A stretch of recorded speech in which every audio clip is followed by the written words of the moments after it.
สบายดีเนาะมื้อนี้ก็ถือว่าพบกับรายการพัสโกลาวเหมือนเดิมเนาะซึ่งเฮาก็สิมีหลากหลายรายการว่าสาธิตเฮาจะมาอบรมกันมื้อนี้เนาะซึ่งดำเนินรายการก็คือข้าพเจ้าเหมือนเดิมเนาะข้าพเจ้าเพชรเสวียงเจริญพันธ์ในนามคณะของบริษัทก็คือประธานบริษัทเนาะอยู่ในองค์กรในการขับเคลื่อนระบบต่างๆในบริษัทพัสโกลาวเนาะซึ่งว่ามื้อนี้เฮาก็มีแขกรับเชิญเนาะทั้ง3ท่านเพิ่นเนาะซึ่งอยู่ในคณะของบริษัทพัสโกลาวเฮาเนาะซึ่งว่าเพิ่นก็สิได้มาโอ้ร่วมกันเหมือนเริ่มทุกท่านเนาะก็เกี่ยวกับการเวียกงานของบริษัทพัสโกลาวเฮาเนาะในการขับเคลื่อนแบบใดในปีผ่านมาเนาะแล้วก็แผนในอนาคตของเฮาปี2016จะเป็นรูปแบบใดเนาะซึ่งว่ามื้อนี้เฮาก็ได้เพิ่นได้มาร่วมในกิจกรรมเฮามื้อนี้เนาะในการโอ้ร่วมในพัสโกลาวครั้งนี้เนาะก็มีได้ให้เพิ่นทักทายสบายดีทุกท่านในรายการเฮาเนาะสวัสดีอาจารย์เนาะครับสบายดีครับเจ้าซื้อพวกแก้วบุญเจริญเนาะคณะห้องปูอำนวยการฝ่ายการตลาดดูในคณะขับเคลื่อนระบบ3.1 พี่ของบริษัทพัสโกลาวเนาะเจ้าสวัสดีข้าพเจ้าซื้อสตรีพาพอร์ตก็คือเป็นที่ปรึกษาธุรกิจการตลาดของบริษัทพัสโกลาวอยู่ในคณะของวิชาการบริษัทเจ้าสบายดีข้าพเจ้าซื้อสันติสุขพิมพ์มาซอนเนาะเป็นผู้อำนวยการฝ่ายการตลาดของบริษัทพัสโกลาวเจ้าเนาะก็ถือว่ามื้อนี้ก็เป็นโอกาสดีเนาะที่ทางบริษัทของเฮาก็คือพัสโกลาวนะเนาะซึ่งข้าพเจ้าดำเนินรายการสินเก่าสินเคยเนาะก็สิมาอบรมกันในรูปแบบขององค์กรก็ว่าแม่นเนาะหรือว่าในรูปแบบของนักธุรกิจของพัสโกลาวเฮาเนาะหรือว่าจะเป็นในลักษณะใดเนาะเฮาก็ติดตามชมนํกันเนาะสมาชิกโดยผู้นำเฮาเนาะอยู่ในโครงเขตหมู่บ้านเนาะหรือว่าอยู่กันอยู่สถานต่างๆเนาะเขามาเห็นรายการของเฮาก็สามารถกดไลค์กดแชร์ในรายการเนาะนี่คือกฎเกณฑ์ของพัสโกเขาเนาะทีมงานเฮาเห็นแล้วก็เขามากดไลค์กดแชร์เลยตามปกติเนาะซึ่งว่ามื้อนี้ก็คือว่าแล้วหัวข้อของเฮาเนาะมื้อนี้ก็มีอยู่2หัวข้อหลักๆเนาะที่เฮาจะมาอบรมกันเนาะอบรมกันเนาะว่าจะเป็นแนวใดจังไดเนาะต่างๆที่เป็นกิจกรรมของเฮามื้อนี้เนาะในรูปแบบของพัสโกลาวเนาะซึ่งหัวข้อทวิตก็คือเกี่ยวกับที่ไปที่มาเนาะของบริษัทเฮาแล้วก็การวางแผนผ่านมาเนาะก็คือภาคสรุปแหละเนาะคณะนำของเฮาเนาะว่ามีการขับเคลื่อนแบบใดในระบบในองค์กรของเฮานี่ทีมของตัวเองเนาะแล้วก็อยากให้เฮามาอบรมนำกันเพื่อให้ทีมงานทุกคณะของเฮาเบิ่งให้ฟังนำกันนะว่ามันจะเป็นทิศทางใดในปัจจุบันในอนาคตจังซี่หรือว่าปีผ่านมาเนาะอยากให้อบรมแต่ละท่านเอาทั้งท่านพ่อก่อนเนาะพ่อก่อนซะพ่อจะสิชุกเป็นเนาะว่าผ่านมาเนาะปีผ่านมาของเขาคือสมรทหารเนาะทั้งคณะของทานเนาะมีการขับเคลื่อนแบบไรน้ำทิพย์จังไดแล้วก็มีประสบสำเร็จแนวใดเนาะในปีสมรทหารในการเลื่อนงานในพัสโกลาวของเขาเนาะอาจารย์อบรมได้เลยโอเคเนาะสำหรับของข้าพเจ้าแล้วเนาะสำหรับการถือว่าเป็นผลตอบรับที่ดีเนาะกันว่าอย่างเกี่ยวกับว่าในปี2025เพราะว่าเรื่องการขยายทีมเรื่องการเติบโตเรื่องการสร้างทีมเนี่ยก็ถือว่าประสบความสำเร็จตามที่เฮาตั้งไว้ตั้งเป้าหมายไว้นับตั้งแต่การสร้างทีมนับตั้งแต่การเรียกว่าอยากเกี่ยวกับที่เฮานำพาองค์กรและก็นำพาเกี่ยวกับโดยเฉพาะเป็นสายงานเองบ่ได้ว่าสิเป็นอยู่ในเวียกของทางบริษัทแต่ว่าเฮามันมีแนวทางที่ดีก็ย้อนว่าเฮาเดินตามระบบของทางบริษัทที่ประธานเพิ่นออกแบบมาเฮาก็มีแต่เฮ็ดตามระบบจะว่าเรื่องการเฮ็ดงานเนาะเฮาจะเอาเป็นตัวระบบเนี่ยเป็นตัวนำหน้าเลยส่วนที่เหลือก็เอาไปปรับใส่เกี่ยวกับเรื่องของตามแต่ละเขตแต่ละบ้านแต่ละเมืองก็ตามบุคคลที่เขามาอย่างกลุ่มลูกค้าเฮาก็เอาระบบเป็นตัวนำอย่างเป็นกลุ่มของทีมงานหรือว่าของสมาชิกก็เอาเป็นของระบบเป็นตัวนำว่าคันว่าประเมินแล้วสรุปแบบก็ถือว่าดีแฮงเนาะถือว่าดีได้เกินเป้าว่าซั่นซะนำตั้งแต่การที่เฮาสร้างทีมงานแล้วก็เวียกงานต่างๆที่เฮาที่ว่าเฮามันได้ตามที่เฮาเป้าหมายเฮาแล้วในปี2016นี่ก็เฮาก็เกี่ยววางแผนโดยเฉพาะว่าเมื่อวานนี้เฮาก็ได้ประชุมอยู่ในคณะบริหารในกับบริษัทกระเกียมมีโครงการมีบิ๊กโปรเจกต์หรือว่ามีโปรเจกต์ใหญ่ต่อถาได้อยู่แต่ว่าเห็น2ทางในสิ่งที่หลายๆคนหันบ่ทันฮู้แต่ว่าเรื่องระบบเฮาก็ถือว่ามันชัดเจนมันตอบโจทย์ได้ก็คือมันแม่นแล้วเนาะในยุคปัจจุบันนี่เจ้าก็คือที่ท่านอาจารย์บอกมาเนาะก็คือภาพรวมอีกในระดับนึงเนาะก็คือลังทีมีแผนต่างๆแล้วแต่ รมาสหนึ่งที่ทางอาจารย์ขับเคลื่อนเนาะใน2025แหละเนาะจะเป็นไตรมาส1ไตรมาสที่ 4ในการขับเคลื่อนนั้นทางอาจารย์ได้มีการวางแผนเบื้องต้นในไร2025ตอน ตัวในปี2025ผ่านมา แม่น เขาแบบเดิมว่างแผนเพราะว่ามันส่วนในไตรมาสที่เฮ็ดรวมกับทางระบบบริษัทนั่นแหละก็คือความหมายว่านับตั้งแต่เฮาไปเฮามาเฮาฝึกอบรมเฮา การสร้างทีมต่างๆที่ สร้างที่ยกระดับต่างๆโรงเรียนของระบบเฮาแล้วก็มีการนำหน้าพาทางเกี่ยวกับของสมาชิกกันได้เที่ยวเนาะได้เที่ยวได้ม่วนได้ซื่นเนาะถือว่ามันก็เป็นนิมิตหมายที่ดีแฮงแล้วก็เรื่องเกี่ยวกับระบบการที่เฮาได้เฮ็ดตามโครงสร้างเนาะมีการเที่ยวทั้งภายในและก็ต่างประเทศเที่ยวไทยเที่ยวลาวจังซี่เที่ยวอีสานเหนืออีสานใต้ยังต่างๆจังซี่มันก็ถือว่าเป็นการที่เฮาระบบที่เฮาเฮ็ดมากับบริษัทเนาะ คือว่าในการขับเคลื่อนของทานก็คืออิงใช้เอิ้นว่ากฎของบริษัทเนาะ แม่ ไตรมาสที่1พาสมาชิกเขามาร่วมแม่นบ่ แม่ เขามาร่วมแต่ว่าผลสำเร็จก็คือได้นักเรียนเข้ามาหลายบ่จ้ะได้นักเรียนเข้ามาหลายหรือทีมงานเข้ามาหลายบ่ แม่นก็ถือว่าหลายเติบเนาะถือว่าหลายเพราะว่าเฮาจากที่ว่าเกิดว่าในการที่เฮาเฮ็ดผ่านมามันเฮาเปลี่ยนจากลูกค้าให้กลายมาเป็นเกิดว่าให้มาเป็นหุ้นส่วนหรือว่าเป็นทีมงานมาเป็นลูกค้าเนาะให้มาเป็นนักเขียนมายกระดับฝึกอบรมเขาเพราะว่าเขาบ่เข้าใจเรื่องปุ๋ยเฮาก็มีหน้าที่ในการอธิบายให้เขาเข้าใจแล้วก็มาเป็นคู่ค้าในการเฮ็ดร่วมธุรกิจนำกันเนาะว่าสิเป็นตัวแทนจำหน่ายขันบ้านขันเมืองขันเขตต่างๆนั่นเอง แสดงว่าสร้างเอิ้นว่าผู้สิคิดสื่อใส่หรือผู้บริโภคต่างๆเขามาเป็นคู่ร่วมธุรกิจเนาะ แม่น บทพื้นฐานขององค์กรของฐานเนาะ แม่นบนพื้นฐานในองค์กร เนาะนั่นก็คือทางพอเพิ่นเนาะถือว่าข่าวๆเบื้องต้นเนาะเกี่ยวกับไตรมาสของเพิ่นเนาะในการขับเคลื่อนเนาะผ่านมาเนาะขับเคลื่อนผ่านมาว่าเพิ่นได้ประสบสำเร็จแนวใดเนาะที่ว่าเฮ็ดได้เนาะในการตั้งใจของเพิ่นแหละเอาง่ายซะก็มีทีมงานเข้ามาร่วมแล้วก็สามารถสร้างสมาชิกธรรมดากลายเป็นวิชาการได้เพื่อในการขับเคลื่อนในการต่อยอดเนาะแต่ละจุดแต่ละบอลเนาะเป็นลักษณะนั้นเป็นทิศทางของเพิ่นว่าซะเนาะก็คือปฏิจะถามทางอาจารย์สันติเพิ่นเนาะที่ว่าเพิ่นก็มีแผนเนาะในการขับเคลื่อนปีผ่านมาเช่นเดียวกันเนาะแล้วก็ประสบสำเร็จได้ที่ว่าได้มีองค์กรเข้ามาร่วมแล้วก็มีการสร้างสมาชิกทั่วไปกลายเป็นวิชาการกลายเป็นผู้นำต่างๆเพิ่นก็สามารถดึงเข้ามาเนาะลักษณะแนวใดเนาะให้เพิ่นเว้าสู่คณะเฮาหรือว่าทีมงานเฮาได้ฟังใน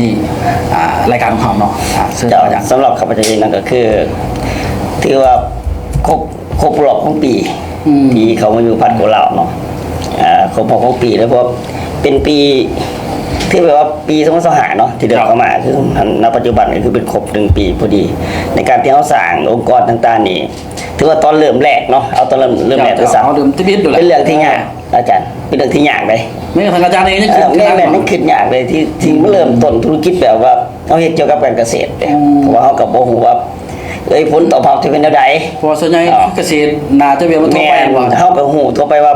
ปีหนึงคนใส่ปุ๋ยเทื่อนึงเขาก็ฮู้แบบนั้นนะอีตอนแรกที่เขามาก็บ่ได้เอะใจว่ามันสิเติบโตดอก เพราะว่าบ่ทันลงเดินน้อยเนาะ แม่นก็คือมาศึกษามาฮู้เรื่องปุ๋ยเรื่องหยังแหละแรกๆเพราะว่าเฮากับประสบการณ์ใหม่เป็นน้องใหม่กับแม่นที่เขามาก็คือบ่คิดว่ามันสิถึงขนาดนี้ได้อันนี้เอาปูพื้นฐานก่อนที่เฮาเริ่มต้นมาปึ๊บเนี่ยแต่มาศึกษาเอาตัวเองเขาไม่เห็นหูเนาะเกี่ยวกับระบบบริษัทเนี่ยจนสามารถพัฒนาจนมาหูแนวทางของบริษัทเนี่ยในการปูโครงสร้างต่างๆคือว่าดีมัน ใช่ว่าเบื้องต้นเนี่ยอาจารย์มาศึกษาเรื่องการ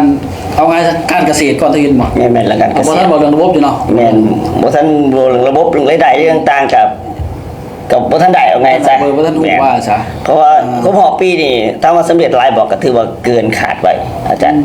เพราะว่าเฮาตั้งเป้าหมายเพียงแต่ว่าปีทำบิดนี่บ่ได้หยังก็อย่าเพียงแต่ได้เงินเพราะแต่ได้กินข้าวก็อย่าเพราะที่ผ่านมาเฮาเฮ็ดเครือข่ายมาเมื่อก่อนเนี่ย3ปีจังได้จังเห็นเงินจังเห็นเงินขึ้นมาแต่ว่าเฮามาอยู่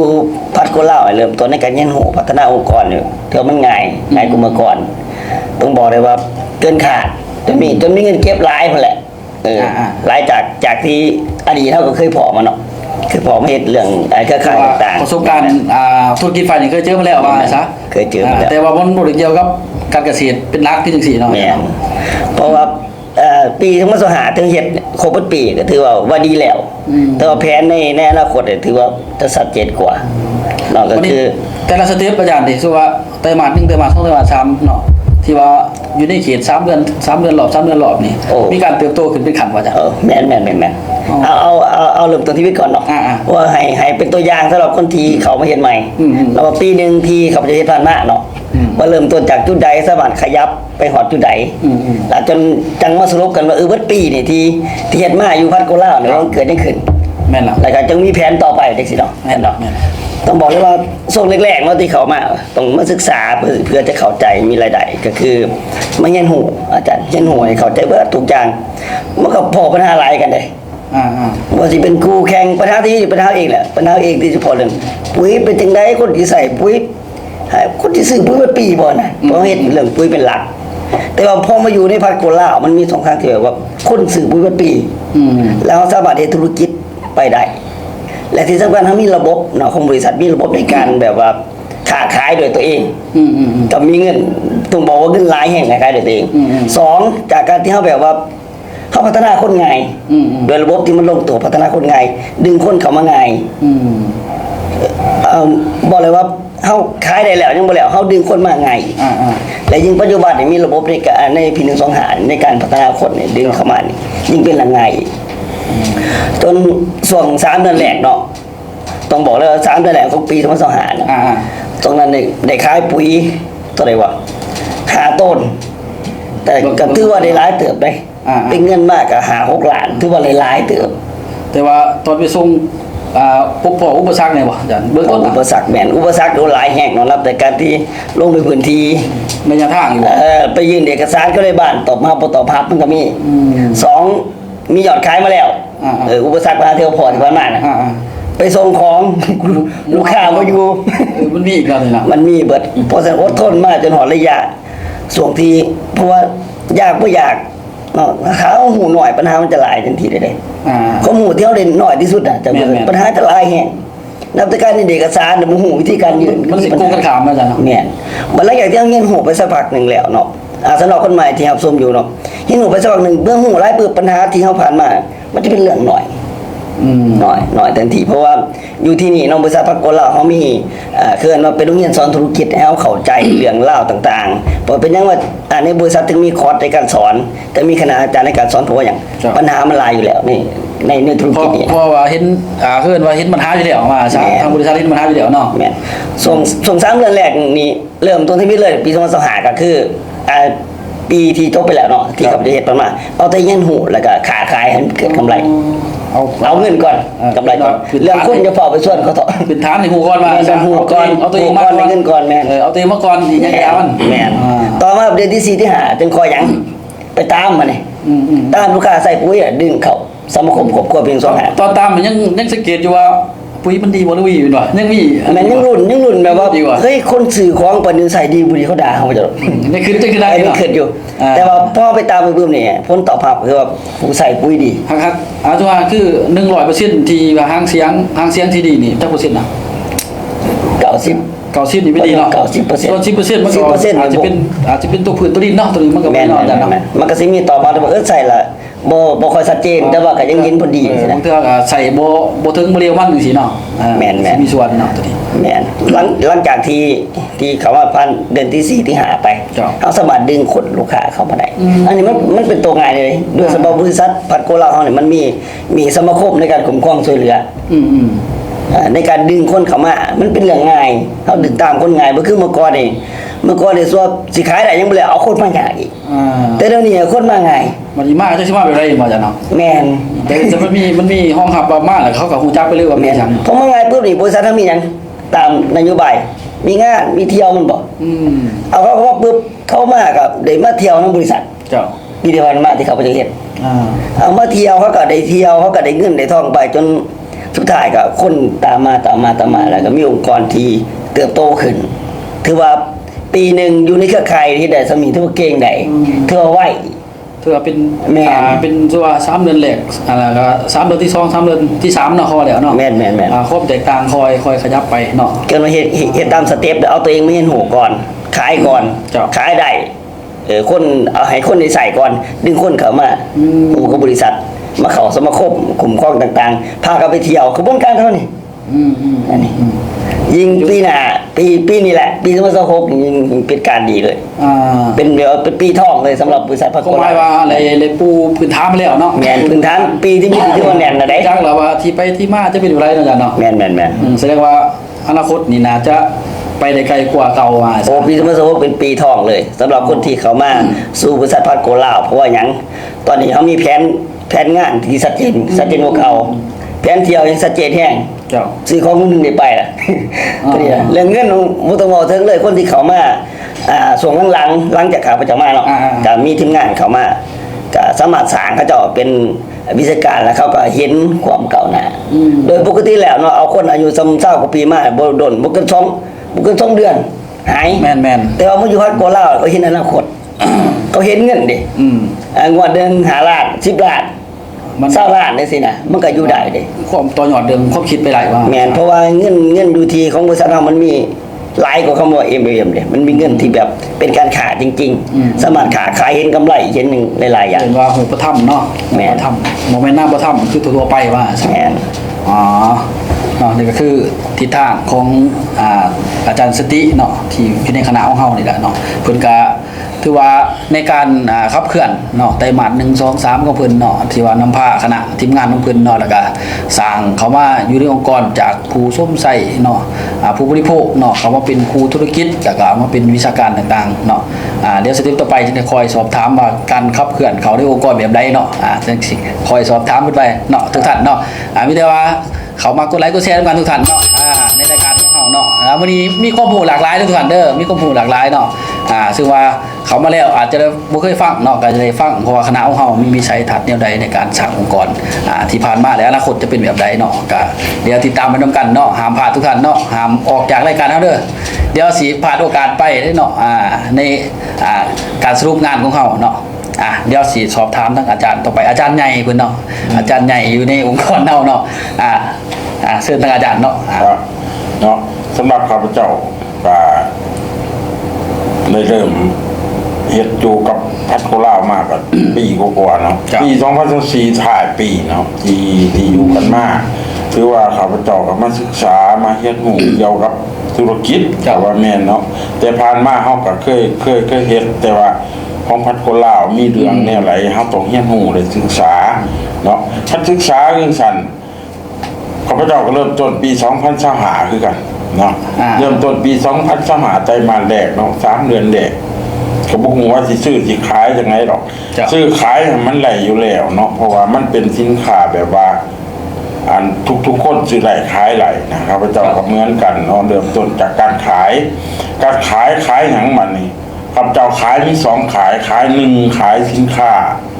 ให้ผู้คนให้ผู้มุ่งหวัง2แหละขายอาชีพให้ผู้คนข้าพเจ้ามาศึกษากับพระโกลาว่าอยู่เส้นกระตามคันเฮาบ่มีอาชีพแน่นอนเงินมันก็ได้แต่ไรเพราะนั่นแหละบ่พอสิเลี้ยงเฮาเองได้ดอกเพราะว่าเงินมันขึ้นกับอาชีพที่เฮาเฮ็ดทุกท่านเหมือนกันผู้มาใหม่มากเก่าบ่เกี่ยวกันขอจะว่าเฮามาศึกษามาเข้าใจว่าอาชีพมันแม่นอีหยังเบิ่งความต้องการของเฮาเนาะจ้ะแม่นเบิ่งความต้องการของเฮาว่าเฮาต้องการหยังเนาะจ้ะอาชีพชาวสวนปลูกกาแฟก็ได้เงินจากการปลูกกาแฟอันนี้เขาอาชีพค้าขายเขาก็ต้องให้เข้าใจกับการค้าขายว่าพัดโกลาเขาผ้าเขาค้าขายแบบไรอันนี้ฝากทุกท่านที่เป็นสมาชิกหรือเป็นผู้มุ่งหวังที่จะร่วมงานเพื่ออยากสร้างอาชีพน้ำกันเนาะถือว่า3เดือนแรกของปี2025ข้าพเจ้านำพาทีมงานขายเพื่อสอกหาเหตุผลว่าเฮียนหูเนาะจ้ะเนาะเฮียนหูหาเหตุผลว่าค้าขายแบบนี้มันได้บ่หรือมันสิเสียหายบ่นะอันนี้คือค้าขายหลังจากนั้นไตรมาส2ข้าพเจ้าจังได้นำพาผู้มุ่งหวังเข้าสู่ระบบโรงเรียนเนาะเข้าสู่ระบบโรงเรียนของพัดโกลาเฮาเพื่อยกระดับเพื่อเป็นวิชาการในการขายแต่ละคนนะให้หูในเรื่องของการขายเนาะคืออย่างข้าพเจ้าศึกษามาเรียนหูมายกตัวเองขึ้นมาอยู่ในคณะครูคณะอาจารย์เพื่อไปต่อยอดให้กับ สมาชิกของเฮาเองแต่ละฐานก็เรียกว่าในมื้อนี้เนาะก็เป็นมื้อสรุปปี2025ก็บ่แม่นเดี๋ยวเฮาก็สิวางแผนปี2026ต่อ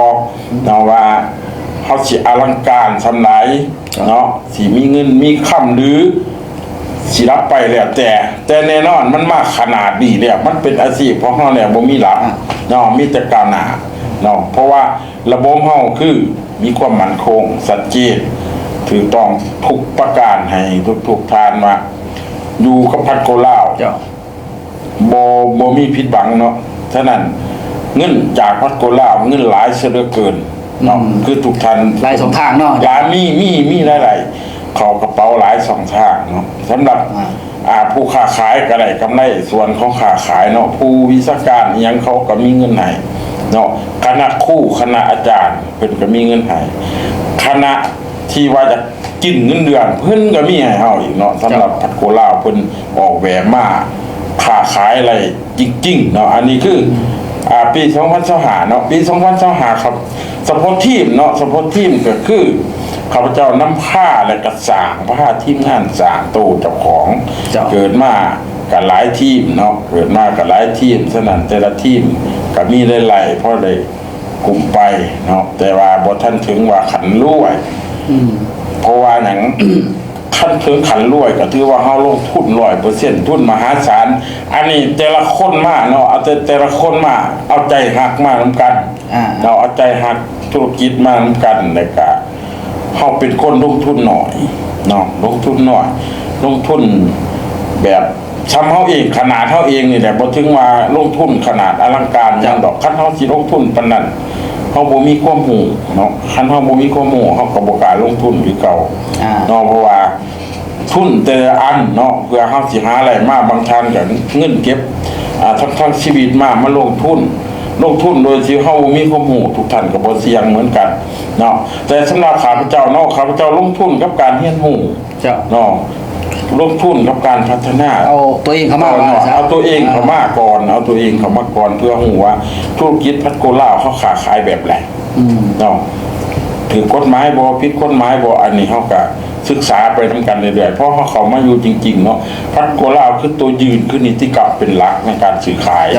เนาะอันนี้ถือว่าให้ถูกต้องตามกฎหมายของสปป.ลาวเฮาเนาะข้าพเจ้ากันมันอกมันใจยืนยันเนาะทุกทานให้ค้าขายนำกันให้เกิดเป็นอาชีพให้เกิดเป็นอาชีพของเฮาที่ซื้อขายกันแบบแจ่มใสขาวสะอาด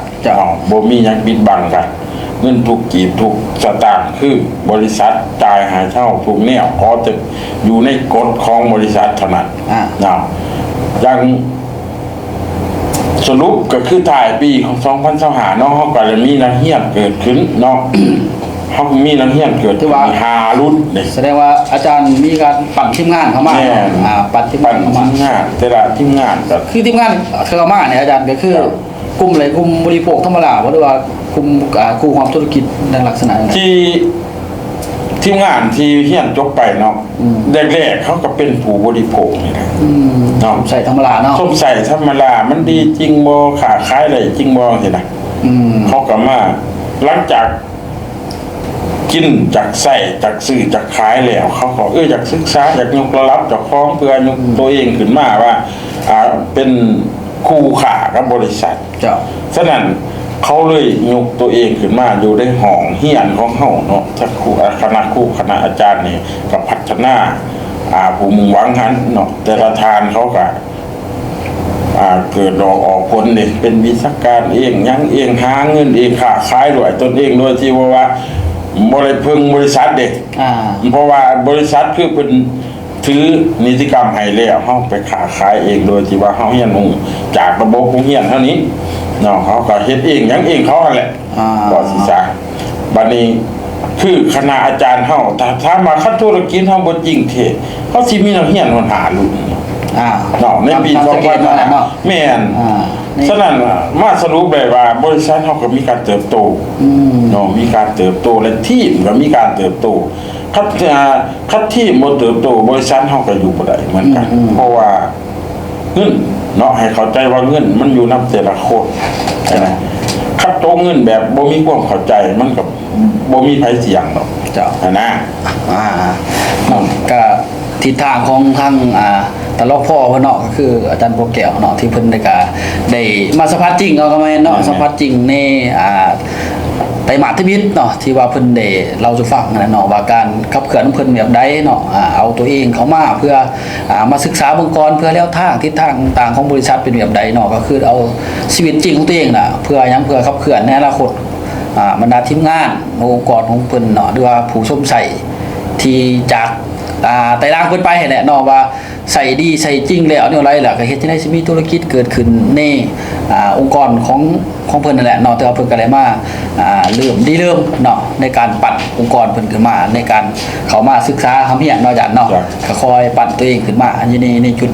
ละกล่าวฮั่นเนาะอันนี้แม่นที่เพิ่นเราสู่ฟังก็คือการขับเคลื่อนของเพิ่นเนาะในแต่มา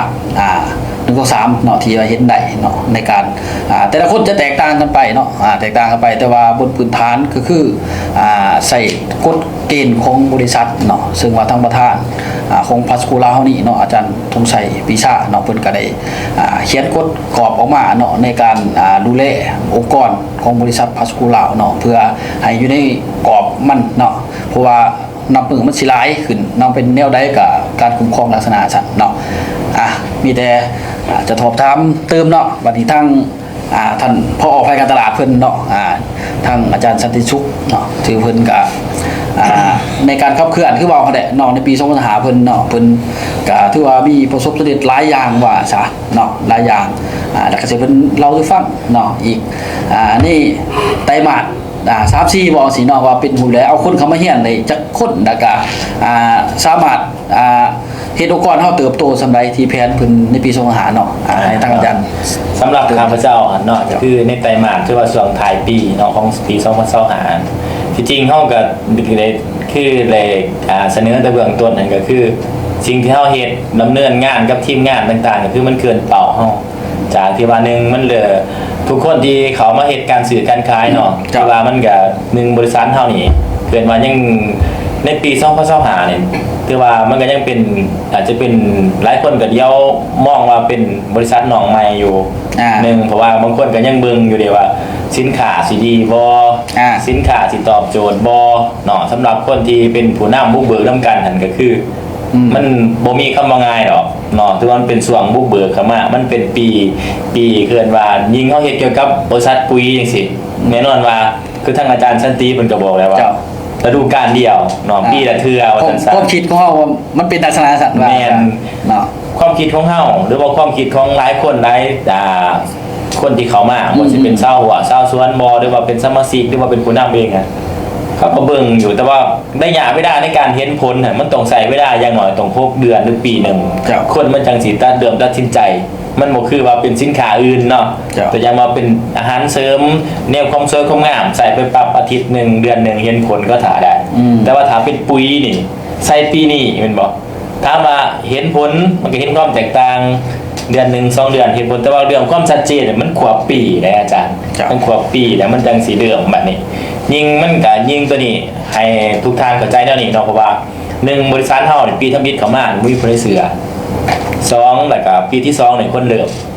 เห็นความแตกต่างเลยปีที่3ที่4โดยเฉพาะพาสโกล่าเฮานี่เปิดมาได้3ปีเนาะ3ปี4ปีแสดงว่ามันแม่นแหละตอบโจทย์นั่นแหละบัดนี้ก็เรื่องในการเฮ็ดการสื่อการขายแล้วก็เรื่องเขาเอิ้นว่าลูกค้าของเฮานี่90กว่า%นี่มันมีแต่ลูกค้าเก่ากลับมาใส่เนาะซื้อมาใส่กลับมาซื้อใส่ซ้ำซะนะช่วงแรกมันก็ยังท้าทายด้วยความคิดอยู่เนาะแม่นท้าทายด้วยความคิดบัดนี้สำหรับสิ่งที่ข้าพเจ้าพาทีมงานนี่คือพาเขาเบิ่งตัวจริง ลงเวียกตัวจริงลงพื้นฐานตัวจริงตอนนี้มันก็เริ่มเกิดว่ามีผู้นำเริ่มเกิดมีหัวหน้ากลุ่มหัวหน้าหน่วยแล้วก็มีกลุ่มของวิชาการที่ว่าปี2026นี่เฮาก็เริ่มสิวางแผนกันแล้วก็มอบเรื่องวิชาการต่างๆให้เพราะว่าทางบริษัทพาสโกมันจะมีเป็นสื่อขายกินกำไรเอาตามปกติหรือว่าสิมาเฮ็ดเวียกเป็นวิชาการต่างๆมันจะมีเงินวิชาการให้มีเงินค่าบริหารให้มีเงินน้ำมันรถมีเงินนู่นนั่นนี่ให้หลายแนวนะขึ้นเกี่ยวกับของแต่ละทานที่เขามารวมอยู่ในระบบของทางบริษัท เนาะที่ว่ามันมีการเรื่องที่เฮากับพาเขาเฮ็ดก่อนเนาะตอนนี้ถือว่าทีมงานนั้นเขามาเนี่ยเขามีความมั่นใจเกือบว่าอย่าง100%แล้วที่ว่าเขาเห็นมานะเพราะเขาสังเกตเท่าดิท่านเว้าเรื่องมันหลายทีมหลายคนก็สิเป็นด้วยกันแหละว่ายังบ่ทันแน่ใจหรือว่าแน่ใจอยู่แต่ยังบ่ทันเต็มร้อยความหมายว่าสิมาเฮ็ดเป็นอาชีพหลักบ่หรือว่าสิมาเฮ็ดเป็นเสริมเนาะแต่ว่ามันก็ขึ้นกับเงื่อนไขของแต่ละทานเพียงแต่ว่าทานให้มาเรียนรู้ศึกษาแล้วก็เบิ่งตามระบบเฮานึงมีผลตอบรับตามที่แต่ละคนเฮ็ดทานเฮ็ดได้ 10% ก็ผลตอบรับ 10% กันทานเฮ็ด100ก็100%นี่นะแต่ว่าตามเดินมา แสดงว่าที่ผ่านมาอาจารย์ก็เอากลุ่มที่เคยแบบว่าซื้อกิจใส่เนาะเขาไม่เห็นเนาะอาจารย์เนาะ กลุ่มซื้อกิจใส่ บัดนี้ในการขับเคลื่อนของทานนั้นเอามาแบบไหนมาแบบหนึ่งพาไปเที่ยวคอนบอหรือว่ามาเขามาใส่สินค้าแล้วก็เอามาเฮียนโดดด้วยจังใดจังว่าได้มีวิชาการเกิดขึ้นของที่อาจารย์ตอนนี้ที่สมมติว่า มันขึ้นกับเงินใครขึ้นกับจังหวะที่พามามันถึงช่วงเที่ยวกับพาเขาไปเที่ยวช่วงที่ว่าบ่ทันมีเที่ยวเนาะมันก็เฮาก็ไปเดือนกับเทื่อ2เทื่อจังซี่แต่มันช่วงเฮาก็บ่ได้เพราะเฮาสิบ่ได้ถามว่าต้องถามเพิ่นไปเที่ยวก่อนแล้วจังเฮามาขอระบบขึ้นกับเงินไขของเขาพร้อมแต่นั้นก็ส่งเสริมเขาตอนนั้นเนาะ เจ้า ส่งเสริมหรือว่าซอยเรือของทีมงานเขาตอนนั้นเพราะอย่างหน้าที่ของ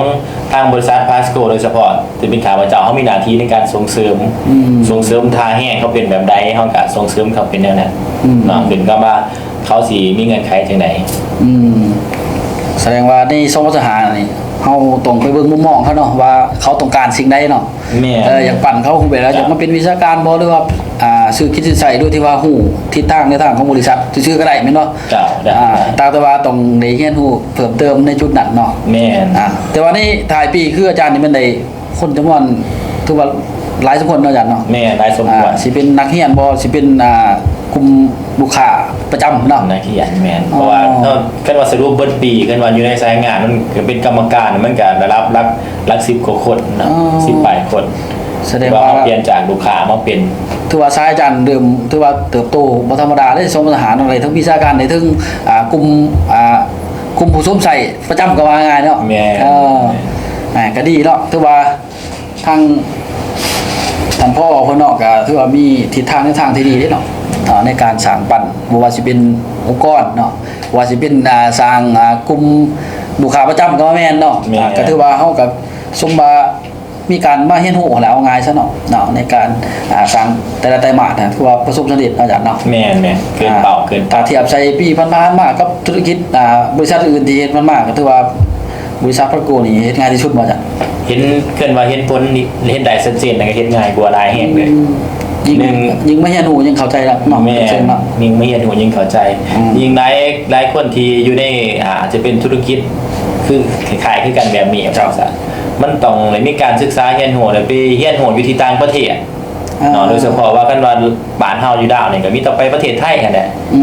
เนาะการสื่อสารกันไปเฮียนหัวมันต่างกัน ยิ่งขอตัวนี้ก็ที่ว่ามันเป็นขอที่ว่าให้เฮาพิจารณาอยู่แล้วนึงมันต้องได้ใส่ทุนใส่เวลาในการไปเฮียนหัวมาเนาะคนสิเริ่มต้นธุรกิจใหม่จังซี่ในการยิ่งว่าบ่ทันหัวว่าเรื่องการบริหารว่าผู้ใดถือบริหารว่าสันๆเป็นคนลาวเฮาบ่บริหารหรือว่าเป็นออกหน้าออกตาที่ซื่อแต่ว่าเรื่องนโยบายต่างๆก็เอามาแต่บริษัทแม่แต่ว่าอยู่ในพาสโกลาวเฮามันเกิดว่าเป็นบริษัทของคนลาว คนเราเองเนาะ แม่นคนลาวเฮาเองบริหารเองวางกลยุทธ์วางการตลาดเองมันเข้ากับกฎหมายบ้านเมืองลาว ความชัดเจนถามว่าผู้ว่าศึกษาแล้วมันบ่หลังนี่เลยเนาะ แม่นบ่ต้องเรื่องนี้เลยคันเฮาเบิ่งตะขอนี่ก็ถือว่าพาสโกลาวมีแต่ว่ามีจุดเด่นจุดดีเดียวเรื่องระบบเฮาเรื่องกฎหมายเฮาเอาตามทั้งภาครัฐเป็นผู้นำพาเป็นผู้สีนำ2บ่เรื่องการเรียนรู้เฮาบ่ต้องเสียเวลาไปเรียนรู้อยู่บนไกลบนอื่นบนกว้างว่าซั่นซะ ถือว่าเพิ่นก็ได้เปิดสอนบ่ว่าสิเป็นอยู่ลาวเฮาเองเนาะ แม่น หรือว่าที่เป็นต่างประเทศก็คือไทยว่าซะถ้าเทียบซะบ้านไกลขึ้นเคียงเฮาก็ว่าแม่นเนาะไปง่ายมาสะดวกคันว่าแล้วเนาะในคุ้มเขตไกลเคียงเฮานี่แหละเนาะเช่นว่าฝั่งประเทศไทยอุบลจังซี่เนาะซึ่งว่าเฮาว่าสิเฮียนบ่เฮียนก็สามารถข้ามไป ไปเดินไปเที่ยว ไปเดิน ได้ว่าซะง่ายๆเนาะก็ในจุดนี้ก็เป็นจุดหนึ่งที่เฮ็ดให้เปิดผู้ความคิดเนาะของกลุ่ม แม่น กลุ่มการเกษตรแล้วก็ไปเอาความรู้เข้ามาแล้วก็มีเกิดวิสัยทัศน์เกิดขึ้นในตัวของเขาอีกในระดับหนึงว่าซะตัวนี้ก็เป็นจุดขนวนหนึงที่เฮ็ดให้เขาสร้างธุรกิจได้ว่าซะในโซนลาวเฮาว่าซะเนาะนี่เป็นลักษณะสันทุกท่านเนาะเดี๋ยวต่อไปเดี๋ยวถามทางท่านสันติสุขเนาะเพิ่นก็ถือว่าถ้าเทียบใส่ผู้นำเนาะแต่ละทานก็เพิ่นก็ติดท็อปนี่เนาะติดท็อปอยู่ในองค์กรในสมสหาว่าซะเนาะถือว่าผลงานเพิ่นก็โดดเด่นบ่ธรรมดาเลยเนาะในองค์กรพาสโกลาวเฮาเนาะ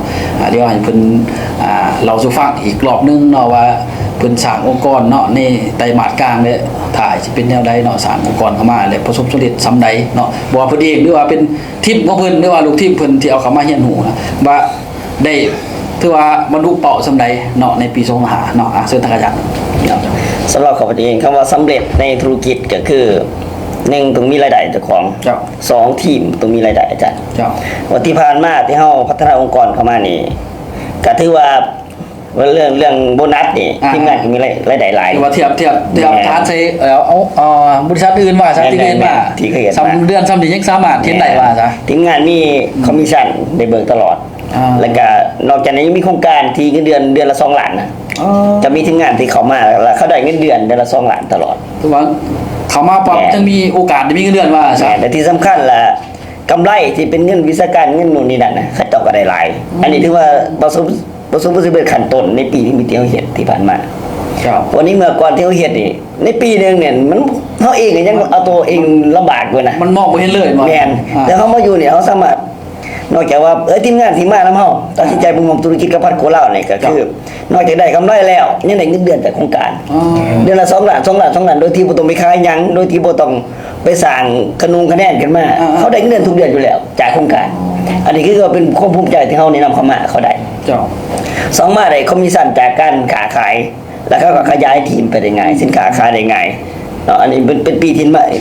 ผ่านมาถือว่าสำเร็จจากที่ทีมงานได้เงินถือว่าเป็นการดีสำหรับข้าพเจ้า เจ้าเนาะก็ที่ว่าโครงการทุกโครงการของบริษัทที่ทั้งประธานทุกชัยเนาะเพิ่นได้สร้างขึ้นมาว่าซะแสดงว่าท่านสามารถเอาคนเอาหลากหญ้าเนาะหลากหญ้ามาเป็นธุรกิจแต่ธุรกิจมาเป็นเรื่องที่ไปที่มาของใดๆเนาะก็คือเดือนนี่สิเนาะ แม่น แต่ว่าถ้าเป็นแผนของอาจารย์ก็ถือว่าประสบความสำเร็จเด้เนาะ แม่นเพราะว่าหลักๆแล้วเราคนที่เขามาห่วมธุรกิจเครือข่ายนี่เขาสิถามว่าจะได้เงินเดือนเท่าไหร่ นี่เป็นจุดตาย แม่นจุดแบบว่าที่เฮาแบบบ่กล้าไปส่วนคนของเขาถามมาเงินเดือน แต่พอมาอยู่ในพัดโกลาวแล้วเขามาแล้วเขาได้เงินเดือน บางเทื่อบ่เป็นคนหนองขางบางเทื่อ แม่ บ่ นแล้วเขาสามารถไปตอบได้ตอบคนข้างบ้านได้ว่าเขามาบริษัทพัดโกลาวได้เงินเดือนนำจากที่โครงการของบริษัทที่วางออกมา แล้วเขาก็สามารถไปขายได้กำไรบ่ต้องไปรอถามว่าต้องมีสมาชิกตัวนั้นตัวนี้จะได้เงินบ่อันนี้บ่แม่นเลยอันเป็นการค้าขายแบบได้กำไรมาจริงๆได้เงินเดือนจริงๆแล้วก็มื้อนี้ได้เฮานี่ขยายทีมงานแล้วก็ไปได้ง่าย เข้าใจได้ง่ายเนาะ แม่ในการสร้างทีมก็สร้างได้ง่ายรวบรวมเลยเนาะเรียกว่าที่ผ่านมานี่ก็คือบ่มีขอตัวแย่งให้เฮาสะเทือนใจว่าเฮา พาไป แบบที่ผ่านมาแม่น พาไปแล้วยังมี คนลบ ตัวสรุปว่าซะ คนลบนี่บ่มีมีแต่มีแต่เป็นบวกกันเลย แสดงว่า เป็นบวกแม่น ตัวสรุปในความคิดมันเกิดขึ้น แม่ เนาะ นบ่ทันเกิดขึ้นบ่ทันมีปรากฏการณ์หย่อสอทางจิตใจว่า ว่า เศ พา ร้า ไปมันจังได๋นี่นะ แม่น นี่เนาะ ว่าต้องเลิกจากบริษัทนี้ไปได้3เดือน6เดือนจังซี่นะ มันบ่มีปรากฏการณ์หย่อถอตัวนี้มาจากเสียงคนเบาเนาะแต่ว่าพอเป็นเขาก็มีกำลังใจในการสร้างได้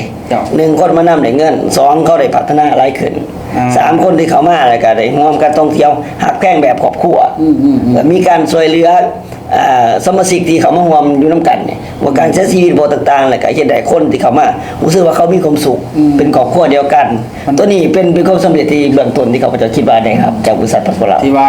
ที่อาจารย์ขึ้นแพงเองว่าซะ แม่น ในไตรมาสนอนไตรมาสของปีหั่น แม่น แสดงว่าคันบ่แล้วมันบรรลุเป้าบ่แล้วเนาะ บรรลุเป้าใกล้เลย ใกล้เลยเนาะเพราะว่าจากบ่วิ่งเดือน ขั้นมันลอยมันลอยไป ร้อยเอ็ดบ่ ร้อยเอ็ด ร้อยเอ็ดเวลาเฮาบ่มีที่ร้อยนึงนะ ที่ร้อย คือว่าถ้าเทียบใช้องค์กรอื่นๆว่าสาธิเคยเห็นเคยพบพอหรือว่าเคยสัมผัสมาแล้วก็แม่นอยู่นี่ก็ ถือว่านำผ้าเขาง่ายเนาะอาจารย์เนาะซึ่งว่าเขากับผู้สมเด็จซ้ำเฮาเฮ็ดเอาง่ายซะ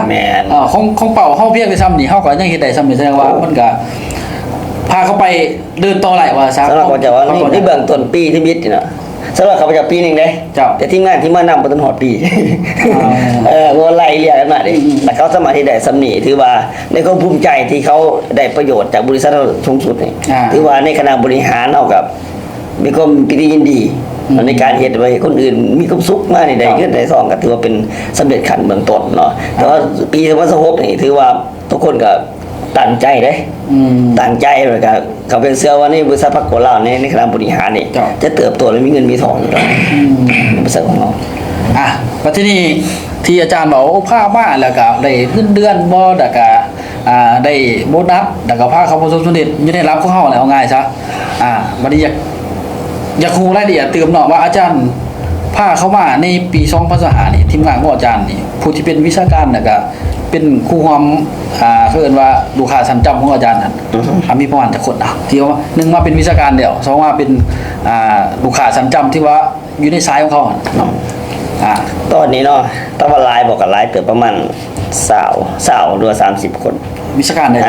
ที่เป็นวิชาการโดยหลักแล้วก็บ่ทันหลายแต่คนที่เขามีหูในระบบบริษัทที่เป็นกรรมการก็มาเฮียนหูถือว่าหลายเติบเลยแต่เป็นวิชาการโดยหลักที่สามารถว่าจำไม่ได้ไปที่เป็นผู้ต้องยุ่งก็เฮาแล้วนี่นะไปสื่อสารไปส่งต่ออะไรว่าแม่นก็ถือว่ามีประมาณ3-4 คนสำนีถือว่าสำเร็จได้แม่นสำหรับคนที่แบบว่ามาแบบบ่กล้าเว้าหน้าเวทีบ่กล้าเว้ากับคนเนี่ยแต่คนมาเปิดจับไม้เว้าได้ก็ลงเฮ็ดการตลาดได้โดยตรงนี่ถือว่าหลายเลยสำนีนะเฮาสร้างเขาสิได้ว่าโอ้ก็แสดงว่า3คนเนาะว่าปีนึง3คนที่เป็นหลักแดนแก่นชานแท้แต่ว่าวิชาการเกิดจากเฮาเองสร้างถือว่าเป็นภาคภูมิใจแบบนี้เนาะแล้วเขาก็เฮ็ดสามารถเฮาว่า1 2 3 4 5 6 7นี่เขาสามารถเฮ็ดนำได้ซ้ำนี่ก็แสดงว่ามันก็สำเร็จแล้วอาจารย์เนาะและที่สำคัญเขาสามารถเฮ็ดเวียกทางด้านนิติกรรมไปลงเวียกกับหน่วยงานหน่วยงานรัฐจังซี่ก็สามารถไปได้ลงเปิดตลาดนี่นะเฮ็ดได้เบิดเลยก็ถือว่าเป็นจุดสำคัญที่เขาสามารถพัฒนาคนได้ง่ายด้วยระบบของบริษัทนี่แหละเพราะว่ามาถ้าเปรียบเทียบเขาเคยเฮ็ดผ่านมามีบาดแผลเนาะในการที่จะดึงคนมาเฮ็ดแบบดึงหุบการจริงๆมันบ่ค่อยมีส่วนหลายมันมีแต่มาเพื่อเป็นเพียงพ่อค้าซื่อแล้วก็จบไปแม่แต่ของเฮาพ่อค้าหลายบ่หลายแฮงรอถ้าซื้อปุ๋ยไปเดียวก็หลายเป็นแบบว่าโจๆเลยเนาะมีเนาะแม่นขายแบบกำไรเองเอากำไรเองหลายแฮงโดยที่บ่เข้าของบริษัทแต่ว่าสิมาเป็นในโครงสร้างวิชาการแท้ยังยากว่าซะเนาะแม่นแต่ว่าการนำใส่เฮ็ดธุรกิจนี่ถือว่ามีสายงานทั้งหลายเนาะอาจารย์เนาะแม่นแต่ว่าทั้งเขาเองก็มีแผนปี2026ที่จะดึงในคณะพ่อค้าทั้งหลายนี่ให้เข้ามาสู่ระบบแบบต่อเนื่องในการพัฒนาเพื่อเฮ็ดให้เขาได้พัฒนาจากการเป็นพ่อค้าให้มาเป็นครูร่วมธุรกิจอย่างแท้จริงนะครับพัฒนาเป็นวิชาการต่อไปเพราะว่าเป้าหมายของเขาตัวเองเนาะบ่ได้มีเพียงแต่แขวงจำปาสักอาจจะมีแขวงสระเขตบ่คำมวลบ่ทางก็ต่อไปทั่วประเทศตัวนี้แสดงว่าสิมีต่อยอดอีกต่อไปเนาะแต่บนพื้นฐานโครงสร้างที่เฮาได้ฝากเขาว่าฝึกพุ่นล้อมนั่นแหละเอาโครงสร้างตัวนี้ไปก๊อปปี้ใส่เนาะเพราะว่าเป็นหยังจึงเฮ็ดแบบนั้นเนาะเพราะว่าคันสิว่าเรื่องแผนรายได้ของเฮานี่ก็ไฮบริดนั่นแหละ2ระบบว่าเป็นรถก็เป็นน้ำมันไฟฟ้าอันนี้แม่นเนาะแม่นในที่นี้เฮาเรื่องเพชรเองเฮาก็มีรายได้อยู่แล้วนะเฮาต้องสร้างคนมีเฮ็ดให้เขาเฮ็ดเองเขามีรายได้โดยตัวเฮาสิมีรายได้อีก2ทางนึงโดยที่บ่ต้องเฮ็ดเองนะเจ้าก็ถือว่ามีแนวทางที่ดีเด้ในพาสโกลาวเนาะสิ่งว่าการนำของเฮาก็ถือว่าแต่ละทานก็มีวิสัยทัศน์ในการขับเคลื่อนเนาะแล้วก็คำถามว่าประสบความสำเร็จบ่เนาะที่ทางบรรดาทานที่เพิ่นได้ดำเนินเนาะธุรกิจรวมด้วยว่าในองค์กรนั่นน่ะก็ถือว่าถ้าเทียบที่ผ่านมาเนาะกับบริษัทที่เคยเฮ็ดผ่านมาเอาง่ายซะแต่ว่าแต่ทานก็มีแผนเนาะมีการขับเคลื่อนเนาะมีการวางแผนที่ชัดเจนกับบริษัทโดยตรงเนาะแล้วก็ภาคการจัดตั้งปฏิวัติเนาะแต่ละไตรมาสนั่นแหละเนาะแล้วก็มีการสรุปประจำเดือนสรุปไตรมาสนำกันแล้วก็มีการวางแผนขับเคลื่อนหลายว่าซะเนาะหลายครั้งหลายตาวก็เพื่อให้องค์กรเนาะของทางคณะเฮาเองเนาะหรือว่าคณะของบริษัทเฮาเนาะเพื่อให้เติบโตไปด้วยกันก็เห็นได้เนาะความสำเร็จเนาะปี2025เนาะก็ถือว่าเฮาก็ สมเสยเอาง่ายซะถ้าเทียบใส่ว่าองค์กรอื่นเขาที่เฮาได้เห็นในโซเชียลบ่ในพื้นที่เนาะถือว่ามันได้เจอกันอยู่แล้วว่าซะเนาะแต่ว่ามาเทียบใส่พาสโกลาวเฮาก็การนำเฮาถือว่าเข้มแข็งเนาะเข้มแข็งพอสมควรเนาะบ่ถึงขั้นว่าเก่งเลิศเลอเนาะแต่ว่าถ้าเทียบกับองค์กรอื่นๆที่เฮาเคยเห็นแม่นถือเฮาเข้มแข็งสมควรเนาะบ่เป็นสิเป็นคณะนำขั้นสูงเนาะแล้วก็บรรดาสมาชิกของเฮาที่มีการเรียนรู้เนาะเขาก็มีความเข้าใจเกี่ยวกับโครงสร้างของบริษัทเนาะก็พากันไต่เต้าเนาะไต่เต้าปี2025แล้วก็ประสบสำเร็จหลายสมควรเนาะถ้าเทียบใส่อื่นๆว่าซะอันนี้ก็เป็นแนวทางเนาะของบริษัทเพื่อจะให้เป็นแนวนั้นแต่ว่ามันก็ได้ประสบสำเร็จจริงๆเนาะในการเที่ยวเนาะอาจารย์เนาะว่าในการเที่ยวในการมาศึกษาเรียนเนาะอาจารย์เนาะก็มีแต่ละทีมนะแต่ละทีมแต่ละทานเพื่อนในการสร้างองค์กรของเพื่อนเขามาเนาะว่าทีมของท่านพ่อเนาะคณะของเฮาที่ปรึกษาเนาะหรือว่าท่านรองพ่อเพิ่นเนาะก็ได้สร้างองค์กรของเพิ่นเข้ามาเนาะแล้วก็มามีการเรียนรู้เนาะพัฒนากันเกิดขึ้นเนาะเพื่อให้องค์กรเพิ่นเติบโตเนาะองค์กรเพิ่นเติบโตแล้วก็องค์กรของบริษัทเติบโตเนาะแล้วก็เห็นได้ว่า205มันก็เป็นรูปแบบจริงๆเนาะมันคอยไต่เต้าเข้ามา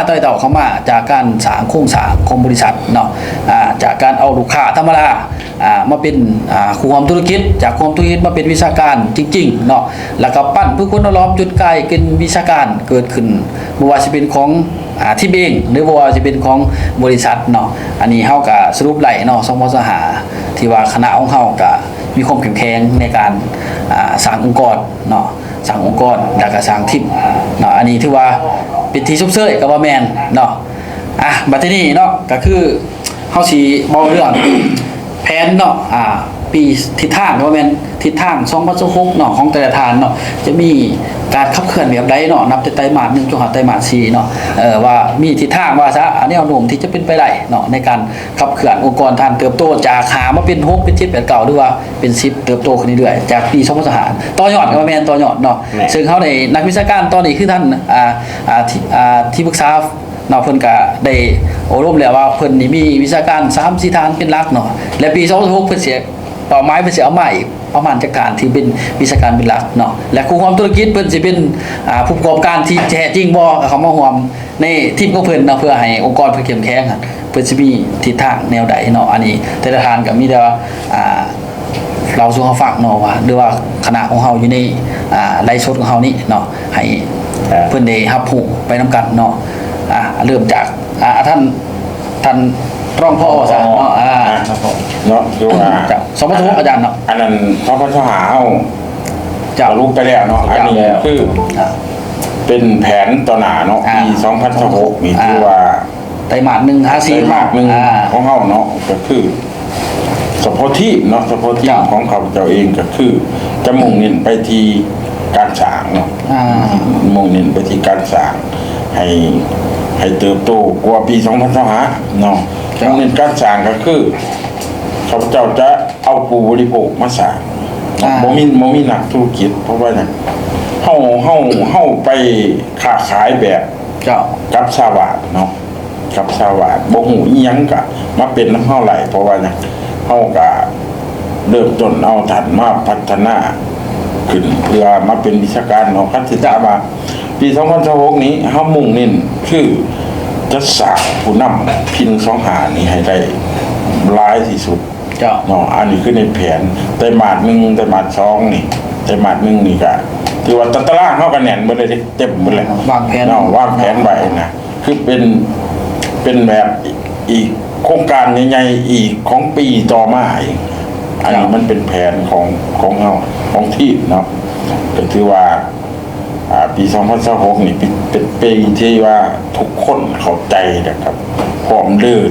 เนาะเมื่อทราบเขาที่เข้าใจได้ขนาดนี้เฮาก็ถือว่าเฮาสร้างเขามาเป็นปีแล้วเนาะถือว่าปี2026นี่แต่ละคนเริ่มเลิศของเจ้าของเนาะเข้าใจของไผของมันแล้วก็ไปเฮ็ดเอาสร้างขึ้นมาเพื่อต่อยอดไปหาปี2027-28ไปนะเนาะก็ถือว่าเฮาก็มีผลสำเร็จอยู่บนว่าเฮาได้สร้างเข้ามาเนาะเพื่อเป็นคู่ค้าคู่ขายนำกันเพื่อให้มันเกิดมาออกผลนั่นแหละแต่ละคนก็มุ่งเน้นอยู่ที่ว่า อาจต้องมีหลายๆนะ ถือว่า2025มีแล้วเนาะอาจารย์เนาะ มีแล้วมีแล้ว 2026นี่ต้องสิเอากลุ่มลังเก้านี่เข้ามาคือดาวฟูคุณต้องลองปั่นให้บ่อาจารย์ ปั่น อ่า แม่นคือปั่นให้เป็นนักวิชาการให้ได้หลายที่สุดเนาะเพราะว่าแผนต่อหน้าเฮาก็บ่แม่นว่าสิมาอยู่หยุดอยู่แค่นี้บ่ดีซ่าแผนต่อหน้าเฮาจะวางเป้าไปทั่วประเทศละ เจ้า มันก็ต้องมีทดแทนมีผู้สร้างมีผู้สืบทอดนะมันก็ต้องได้สร้างไปแต่ละปีเนาะ เจ้า แต่ว่าอยู่ในแผนทั้งหมดก็คืออยู่ภายใต้การนำของพรรคโปลาวเนาะเฮ็ดให้ถึงต้องถึงใจถึงกฎหมายสินะ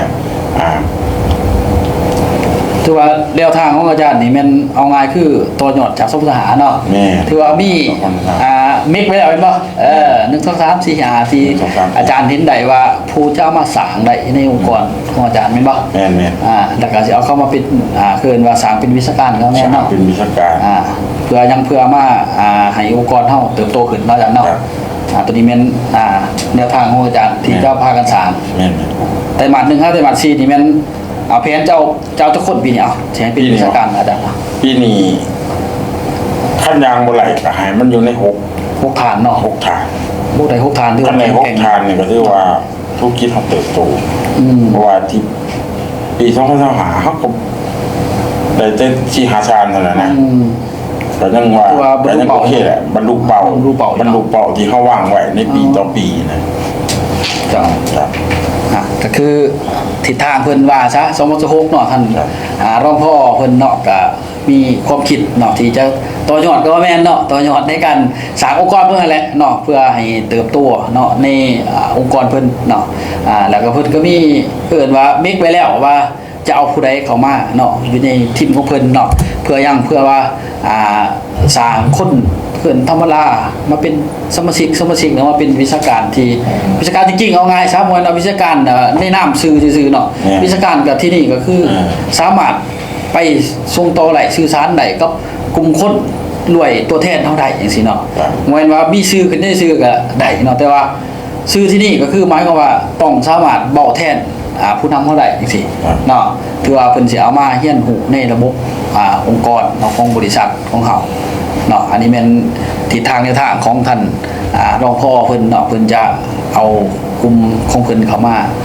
ศึกษาเรียนรู้เนาะเพื่อต่อยอดในอนาคตของเฮานี้เนาะแต่เดี๋ยวติดตามไปด้วยกันเนาะว่าถ่ายปีสิเป็นแนวใดเนาะแล้วเฮาก็มีการสรุปขึ้นที่มันเริ่มแหละทุกท่านเนาะก็แต่ว่าเฮาก็สิมาเบิ่งว่าเป้าหมายของเพิ่นสิบรรลุเอาส่าใดเนาะอันนี้มันเดี๋ยวติดตามไปด้วยกันเนาะ4ไตรมาสพุ่นแหละอาจารย์เนาะจะทำความเข้าใจนำกันว่าจะเป็นลักษณะซั่นเนาะบัดทีนี้เดี๋ยวถามทั้งท่านพ่อออกไปกระตาเพิ่นอีกเนาะว่าเพิ่นมีทิศทางแนวทางใดที่จะสร้างองค์กรเพิ่นเนาะใน2026นี่เนาะต่อยอดจากเก่าเป็นแบบใดเดี๋ยวให้เพิ่นเราสู่ฟังเนาะทิศทางของเพิ่นจะเป็นแบบใดเนาะซึ่งท่านอาจารย์ ครับสำหรับข้าพเจ้าเนาะก็คือปี2025มันเป็นการที่ว่าอาจจะเป็น ผู้พื้นเนาะ ปูพื้นหรือว่าเป็นการทดลองระบบที่ว่าให้มันเข่าลงดอกกันนะแต่ว่าปี2026เนี่ยมันเป็นปีการสตาร์ทเล็งเลยอย่างนี้เพราะว่าสำหรับข้าพเจ้าเนี่ยคือตัวนี้มีแต่ตารางคิวยาวมาดอกมาเนี่ย6 เดือนเนี่ย6 เดือนเฉพาะเฮาเสาร์อาทิตย์นี่ ว่างมาแล้วว่าซะ แม่นคิวงานมาเนี่ยเป็นเสาร์อาทิตย์นี่ก็คือเฮาก็มีคอร์สต่างๆหรือว่าเฮาสอนวิชาการต่างๆมีมาแล้วเหมือนจนที่เรือมันคือเป็นเบียกลงการลงสิเป็นลงS1 บ่ S1 ก็คือเฮ็ดเบียกเกี่ยวกับทางภาครัฐเนาะเกี่ยวกับของการกสิกรรมและสิ่งแวดล้อมของแต่ละเมืองนั้นเนาะเฮายังสิมีแผนไปเมืองปักซองเมืองพ้นทองเมืองสุขุมมาเมืองนึงของอยู่ใน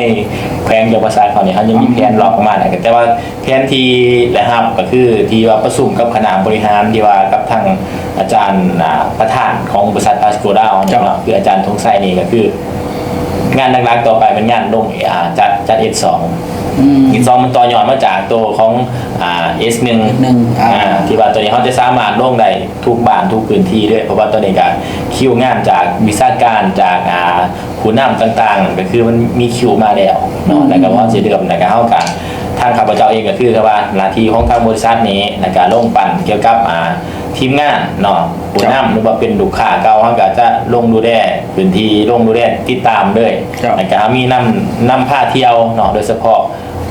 คิวงานก็คือในส่วนวันที่28ถึงวันที่31เดือนนี้เนาะที่ว่าเขาได้ไปร่วมงานกับไปเที่ยวพัทยาเนาะไปเที่ยวทะเลไทยสันสาเนาะที่ว่ามันเป็นโปรแต่เก่าพุ่นน่ะมาเป็นโปรแต่ปีกายพุ่นว่า แสดงว่ามันหลายเนาะการเที่ยวนี่หลายอยู่ว่าสอนก็ได้บ่ แม่นมันมีเที่ยวงานแล้วก็ต่างๆก็คือรอบนี้เฮาสิไปก็คือ3บทบาทเด้ 3 บาท 3บทบาทบัตรนึงก็40กว่าชีวิต 45ตามเก่าเนาะจ๊ะนะ 45ตามเดิมเก่าแต่ว่ารอบนี้คือสิหลายกว่านั้นมันมีคนอยากมาอีกดิลูกค้าเก่าก็อยากมาใหม่ลูกค้าใหม่เขาโหดเขาอยากมาอีกแต่ว่าสิเป็นรอบแต่ว่า ลูก มี ค้าเก่าหันจะบ่อยากทิศใจติดได้แล้วเนาะ แม่น ได้การเที่ยวไผก็มักเที่ยวคือกันเนาะ ติดแม่นที่ใจติดเนาะสำหรับแผนที่ของข้าพเจ้าก็คืองานหลักเนี่ยมันคือว่าตอนนี้มันกลุ่มเป้าไปว่าเป้าหมายอันดับหนึ่งเป็นงานจัด A2 ยิงเท่าไหร่แนวทางแล้วก็เรื่องระบบการที่ประธานคนทรงต่อให้เนาะเรื่องการจัด A2 ครับสมาชิกเปลี่ยนจากกลุ่มของผู้บริโภคเนาะให้มาเป็นสมาชิกให้มาเป็นคู่ค้าให้มาเป็นนักธุรกิจหรือว่าให้เขามาสู่ในระบบของสมาคมต่างๆว่าตัวนี้มันเป็นจุดดีแห้งเนาะบ่โดยเฉพาะตอนนี้นี่พาสโกลาวตอนนี้กำลังก้าวไปข้างหน้าอย่างมั่นคงแล้วก็เติบโตเต็มทีเนาะสำหรับทานได้ที่ได้ฟังในเบิ่งเนาะง่ายๆเลยทานเพียงแต่ว่าลองเปิดใจน้อยนึงเนาะเปิดใจน้อยนึงบ่ท่านให้ตัดสินใจว่าสิเฮ็ดหรือบ่เฮ็ดเจ้าสิเขาร่วมด้วยเขาร่วมนำบริษัทเนาะสิลองหรือบ่ลองบ่ว่าให้ทานมาเบิ่งก่อนมาเบิ่งบริษัทก่อนมาสัมผัสว่าซะว่ามันจะเป็นแบบใดเนาะแม่นมาสัมผัสก่อนมาสัมผัสเบิ่งโอ้ก็เป็นแบบนี้เป็นตาอยู่บ่คือสิคักอยู่บ่มาเบิ่งก่อนเบิ่งอยู่นี่ยังบ่พอถ้ายังบ่หวั่นใจทานมีงานเที่ยวงานนั่งทานไปเบิ่งละเอียดก็ว่าเริ่มต้นว่าคันทานเป็นแบบคนฮ้อแข้งคือข้าพเจ้าคือสมัยก่อนมาจับผิดความหมายว่ามันจับผิดมาเบิ่งขอดีขอเสียก่อนเนาะไม่จะเพื่อหาตัดสินใจว่าซะแม่นตัดสินใจแต่ว่าคันโหดปึ๊บแสดงว่าทานให้ตัดสินใจเนาะคันตัดสินใจเฮ็ดเนี่ยก็คือความหมายว่าทานก็มีโอกาสไหลไว้สำเร็จได้เจ้าเพราะว่าหน้านั้นก็คือบริษัทเฮาก่าวเดือนต่ออยู่แล้วยิงทานเขาอยู่ในกระบวนการก็คือทานจะสำเร็จไปนํกันอยู่แล้วเนาะเพราะว่าคันทานตัดสินใจมาเฮ็ดนํกันก็คือแต่ว่าบริษัทเฮาก็พร้อมด้วยความพิสูจน์มาแล้ว 3-4 ปีนอกจากบ่ทันมีวิชาการหลายคนนั่นแหละเดี๋ยวนี้วิชาการของบริษัทเนี่ยมันหลายดุลเฉพาะปี2025ที่ซื้อก็ยังหาดุลแม่นดุลนึงก็ระดับ10กว่าฐานที่ว่าเป็นวิชาการน่ะในห้องแต่ละสายแต่ละอย่างเนาะมันก้อนหนานั้นมากอีกเนาะคันเสียเนี่ยก็ถือว่าห่วยเกินหลาย10เนาะระดับ6-70แหละที่เป็นวิชาการที่ว่าสร้างมาว่าซะแม่นที่ทางบริษัทภาคสร้างมาเจ้าเนาะก็คืออันนี้เป็นทิศทางเพิ่นว่าซะเนาะแผนเพิ่นก็ว่าแม่นเนาะที่ว่าจะสร้างเนาะในสายของเพิ่นเนาะสายของท่านพอไปการตลาดนี่เนาะถือเพิ่นก็มีแนวทางเนาะทิศทางที่ดีแหละเนาะที่ว่าจะสร้างในองค์กรเพิ่นก็คือวิชาการนั่นแหละเอาง่ายเนาะวิชาการเป็นหลักเนาะจากนั้นก็สร้างกลุ่มลูกค้าที่เป็นหลักๆในการเป็นลูกค้าสัญจำเนาะนำพาเขาไปเที่ยวบ่สิเนาะซึ่งว่าจองเที่ยวที่ว่ามีแล้วเนาะ2-3บัตรที่เฮามีแล้วเนาะกับบรรดาทีมงานของเฮาแหละแต่ก็มีแฝงไปด้วยผู้ประกอบการเนาะแฝงไปด้วยนักวิชาการเฮาเนาะเขาร่วมเนี่ยหั่นเนาะแต่ว่าก็เป็นผู้พื้นฐานไว้แหละเบื้องต้นเนาะก็คือปี25เฮาเนาะก็ถือว่าถ้าเทียบว่าโครงการที่ผ่านมาเนาะบ่ว่าสิทั้งท่านผอ.หรือว่าท่านที่ปรึกษาเพิ่นเนาะเพิ่นโอ้ลมมากก็แสดงว่าสำเร็จแหละคำเทียบแล้วเนาะสำเร็จเนาะแต่ว่าเฮาก็ยังสืบต่อเนาะสืบต่อไปว่าจะเป็นรูปแบบใดเนาะติดตามไปนํกันแต่ว่าทิศทางแนวทางก็ว่าชัดเจนนั่นแหละเนาะที่ข้าพเจ้าได้ฟังเนาะเนื้อในของแต่ละทานของเพิ่นเนาะว่าในรูปแบบของบริษัทแบบนี้แล้วก็เพิ่นจะแตกฉานไปแนวใดเนาะอันนี้ก็ท่านผอ.ฝ่ายการตลาดเพิ่นก็ได้ให้ความคิดเนาะหรือความคิดว่าเพิ่นจะสร้างองค์กรไปในรูปแบบลักษณะนั้นเนาะบัดนี้เนาะก็คือเฮาจะมาโอล้มเนาะกันตืมเนาะทางอาจารย์เพิ่นเนาะว่าเพิ่นมีวิสัยทัศน์แบบใดในการสร้างเนาะปี2026นี้เนาะว่าในองค์กรเพิ่นเนาะที่ว่ามีแล้วเนาะเพิ่นจะสร้างไป ไปที่หูแบบใดอีกเนาะคือว่าเนี่ยผ่านมาเพิ่นก็พาทีมงานเขามาประสบความสำเร็จเนาะอยู่ในอีกหนึ่งระดับเนาะแต่ว่าปี2026เพิ่นก็มันอาจจะมีเป้าหมายที่ยิ่งใหญ่อลังการนั่นแหละเนาะสร้างจนว่าเขาอยู่ในเป้าหมายให้มันบรรลุเป้านั่นเนาะเชิญทางอาจารย์ สำหรับของตัวเองปี2016เนาะก็คือเริ่มถือว่าเป็นปีทองสำหรับของเจ้าเนาะก็คือว่าคิดว่าปี2016นี่เป็นปีที่แบบว่าอันนึงความมั่นคงสิเกิดขึ้นมันคงเรื่ององค์กรก็สิเกิดขึ้นเป้าหมายเนาะ2มาเงินทองก็สิได้มาเทมา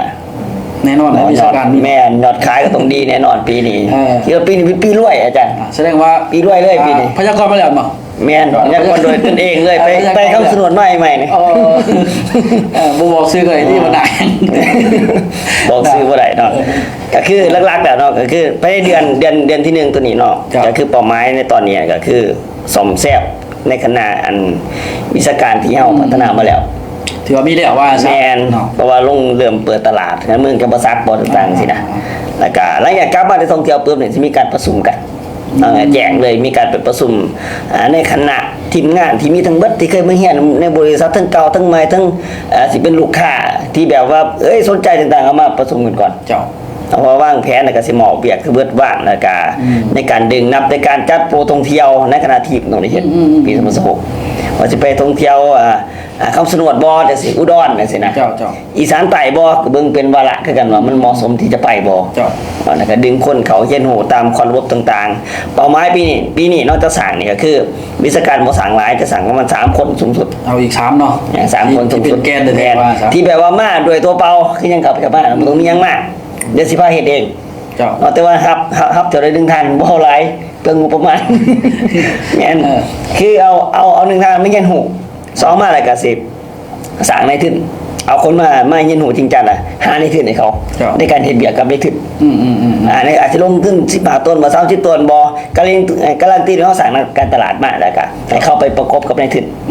ให้ในทึนลงทุนปึ๊บได้เขาได้ดำโดยที่บ่ต้องลงทุนตะกีบเลยความหมายใส่เพิ่นว่าใส่ข้อมูลตัวเองเป็นตัวลงทุนว่าง่ายครับก็คือสิสร้างวิชาการมา1คนที่แบบบ่ต้องขอแต่ตั้งใจบ่ต้องมีหยังมากก็แล้วแต่บางส่วนในซึ่งเขาจะให้เองในซึ่งให้เองเขาลงทุน15ต้น30ต้นแล้วก็เกิดมาจับเสื้อมือเปล่านะเจ้าสิได้เลยบอกภาษาก็คือว่าบ่ต้องรู้อย่างบ่ต้องเฮ็ดอย่างเลยก็ได้นะว่าซะอันนี้ผมคิดเดี๋ยวทางอาจารย์สิพาจัดการเองแม่นขอแต่ว่าวิจัยว่าตั้งใจก็ไม่เรียนหูแล้วก็ศึกษาเดี๋ยวหาในที่ให้เนาะเพราะว่าเคยเฮ็ดมาพิสูจน์เมื่อ1คนเนี่ยใช่ยิ่งได้บ่ติจ้ะเอาสมุนไพรก่อนผู้หญิงอันตรายสมนี้เอาใส่ก่อนเอาใส่ก่อนว่าชัดเจนนะว่าบ่ยังดอกเดียวแม่น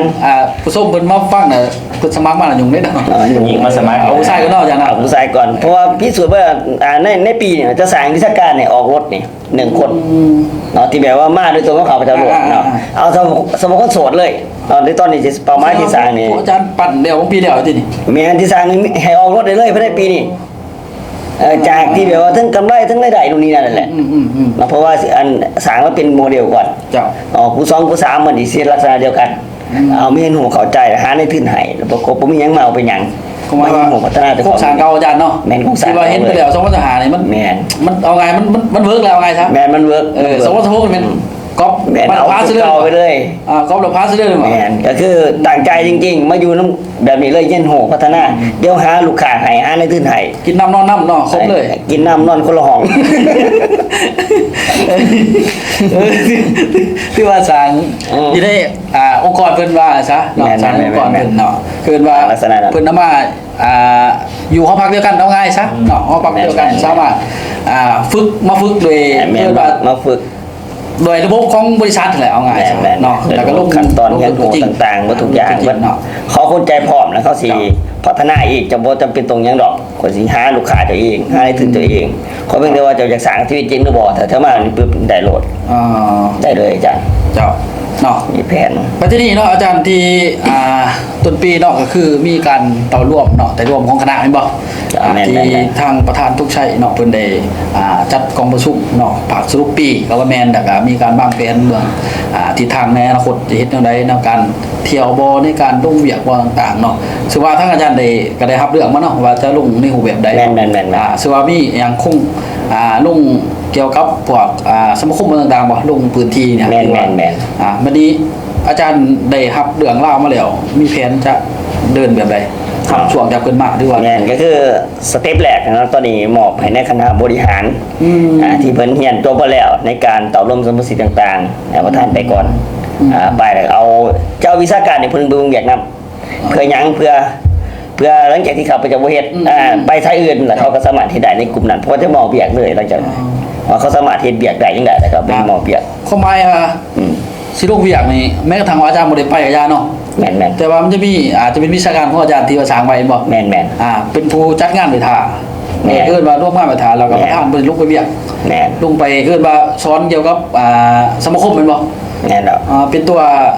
เอิ้นว่าเป็นตัวดึงในการเอาเข้ามาองค์กรหมด แม่นเพราะสวงทมิตรนี่ประธานว่าจะลงไปเฮ็ดเป็นแบบอย่างให้เห็น โมเดล ก่อน เนาะโมเดล โมเดล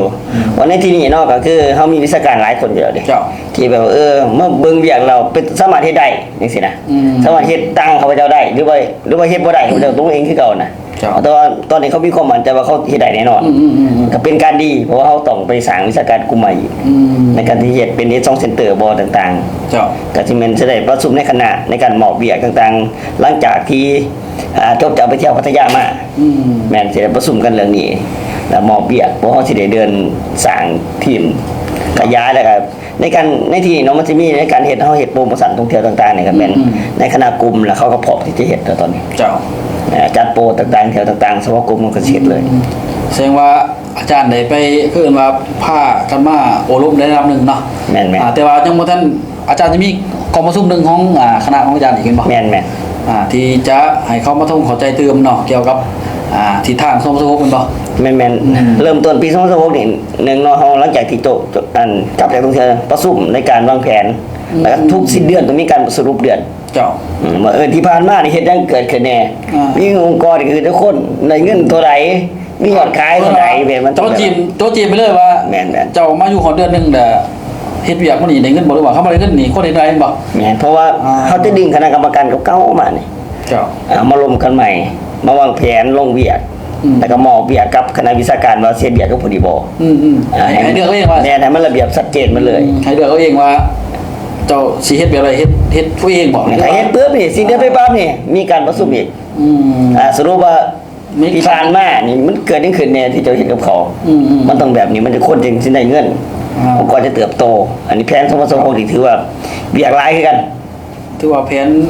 ขอบเขตคือว่าตีกรอบไปเบิดเลยนี่อาจารย์เนาะ เจ้าแม่นแล้ว แต่ว่าก็เบิ่งแล้วก็อยากให้มันเกิดเพิ่มอีกเนาะอีกจัก3เนาะอาจารย์เนาะเนาะ เอา3ทานปีห ใช่ น้า หรือ3เนาะอาจารย์เนาะ เอาใส่มาซะ เพื่อห้องงับเพราะขั้นใดเนาะสรุปแล้วเอาง่ายๆก็คือนี่ปีหนึ่งข้างในวิชาการจัก3คนคือทั้งอาจารย์สตรีคนเบาเนาะก็ถือว่าสายงานถือว่าเข้มแข็งเนี่ยเนาะส่วนแต่ละอื่นๆที่ว่าเฮ็ดธุรกิจรวมกับทั่วไปแหละเนาะ ส่งต่อวิชาการ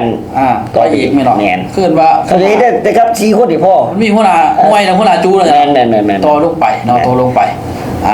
แต่ว่าทิศทางของบริษัทก็เป็นลักษณะสั่นแหละเนาะเพิ่นก็อยากให้สร้างหัวหน่วยก็คือหัวหน้าจูลงไปเพื่อให้องค์กรเฮาเฮ็ดเวียกเองได้ลักษณะสั่นเนาะก็ถือว่ามาเบิ่งแล้วทุกท่านเนาะ2016ที่ว่าอยากมีแนวทางที่ชัดเจนเกิดขึ้นนะเนาะที่ผ่านมาก็เฮ็ดได้บ่ก็เฮาเบิ่งก็เป็นในหัวประทับอยู่แต่ว่าท่านเข้มแข็งเนาะแต่ว่ามาเบิ่งเดี๋ยว2016มันมีพื้นฐานแล้วในทรงมหาเนาะแล้วก็เฮ็ดได้จริงๆว่ามันสำเร็จในระดับที่เฮาวางแผนจริงๆเนาะ แม่นเพราะเขาปูทางมาแล้วครึ่งทางนี่ แต่2016ปีที่ว่าอยากชัดเจนเนาะชัดเจนเนาะ ชัดเจนเลย พอมันมีเกิดว่ามันมีโจทย์คำถามไปแล้วดิผ่านมาเห็นยังเกิดขึ้นมีปฏิกิริยายังเวลาทิมกับทิมระหว่างลูกทิมระหว่างผู้นำกับองค์กรมันเจอแล้วปีนี้ควรแก้ไขจังไดเนาะแม่นว่าอย่างที่อาจารย์บอกว่า โอ้ปีที่มีอาจารย์เฮาบ่ฮู้จริงเลยเริ่มมาปึ๊บนี่บ่จักจริงเลยปีที่มีเฮายังได้สำเร็จ ป เด้ กติแบบไม่เกินว่าอย่าง แม่น ไกลที่ไม้เนาะแล้ว แม่น เนาะ อันนี้เริ่มคันว่ามันนั่นลินบักล่างมันล่มกระดานนี่ไม้ตั้งไม้เลย เอาไม้อีกเนาะ แม่นเอาไม้เลย ไม้ นับไปตลอด ล่างตัวเก่าทีม ล้าน เฮ็ดใหม่บัดนี้มันสิดีกว่าเก่าเด้บัดนี้ อ่า ว่ามันมีพื้นฐาน มี มา พื้นฐานนะมันเคยคือว่าล่มแล้วลูกมันก็บอกมันบ่น่าจะล่มแห้งกว่าเนาะมันฐานที่ล่มนี่มันก็คือสิล่มแบบทั้งแข้งบ่มันว่าล่มเอาหัวทุบลงไปบ่แม่นเนาะมันต้องวิธีล่มมันมีจังวิธีล่มเนาะ ลมตอนนี้มันมีคนทับ มีคนทำเนาะ มันมีองค์กรให้เล่นหรือมีองค์กรหลายเด้ บอกคือว่าฟูเป็นงานเนาะคือว่าเขามีระบบเขาหับมาซะเนาะก็ถือว่าในพลัสโกเฮานี่มาเบิ่งแล้วก็ทุกท่านที่มาศึกษาเนาะมาศึกษาจะเข้าใจลึกซึ้งอยู่ว่าควรเดินหมากแบบใดเนาะกระดานที่เคยเฮาเดินไปแล้ว มันดกแบบไรควรเดินแบบไรแล้วก็มันมีกระสุดแบบไรเนาะแต่ว่าตรงคนที่มาเข้าใจจริงๆได้จังสิจ้างว่าสิเดินแบบใดเนาะคือบางคนได้ลมกระดานปรับเอามาตั้งใหม่เป็นคือเก่าย้อนหยังเพราะว่าบ่ได้มาเรียนรู้ดิจักแต่ว่าการขายปุ๋ยแล้วก็ใส่แล้วก็จบไปซื่อเนาะแต่ว่าอันนี้ขายปุ๋ยการน้ำใส่แล้วก็หูจักว่าหาเงินเท่าไหร่อีกมันก็เลยว่าสอนกันไปเนาะตัวนี้แม้กระทั่งว่าผู้ถกผู้เที่ยวเนาะอาจารย์เนาะ แม่น ก็ยังว่ามันยังสิยาวอาจารย์เนาะ โอ้ยังยาวเลย ยังยาวย าวเลย แต่ว่าบ้างหมากไว้3ทานเนาะ แม่นเพราะปีนี้แผนเที่ยวโอ้อลังการงานสร้าง ยาว เรา เล จะ ย ไป ต่างประเทศเนี่ยอาจารย์มีว่า มีทั้งไทย อ่า มาเลอินโดสิงคโปร์ก็มีเวียดนามจังซี่นะ จีนเนี่ยคือได้ยิน จี ว่าน จีนสิไป12 ปันหน้า อ๋อ แม่นบ่ แม่นแล้ว ประมาณนั้นแล้วทั้งลาวเองอีกก็ไปโอ้ถือว่าแบบเที่ยวไปเที่ยวซื่อ ลาวกับเนื้ออย่างว่าเนื้อชุดเนาะ แม่น แพนก็ดี แต่ว่าในการเที่ยวของเฮาก็คือได้เงิน เที่ยวมันบ่คือคนอื่นได้เนาะ แม่นเที่ยวได้เงิน อืม สำหรับคนที่จัดโปรแล้วเฮ็ดเที่ยวได้เงิน เจ้าก็ถือว่าฟังแล้วก็สบายหูเนาะฟังแล้วสบายหูตอนไปเที่ยวนี่ สบายหู เนาะ อ่อนใจ แล้วก็มันมีคือว่าทิศทางแนวทางในการเดินที่มันชัดเจนเกิดขึ้นเพราะว่ามันมีการเปิดงานสรุปงานที่เฮาเห็นได้เนาะคณะมันมีแบบนี้ไปตลอดไปเนาะก็คือแต่ละทีมมันจะสมมุติไปเบิดเนาะบ่มีสรุปดอกเนาะ ปีนี้ถือว่า แม้กระทั่งว่า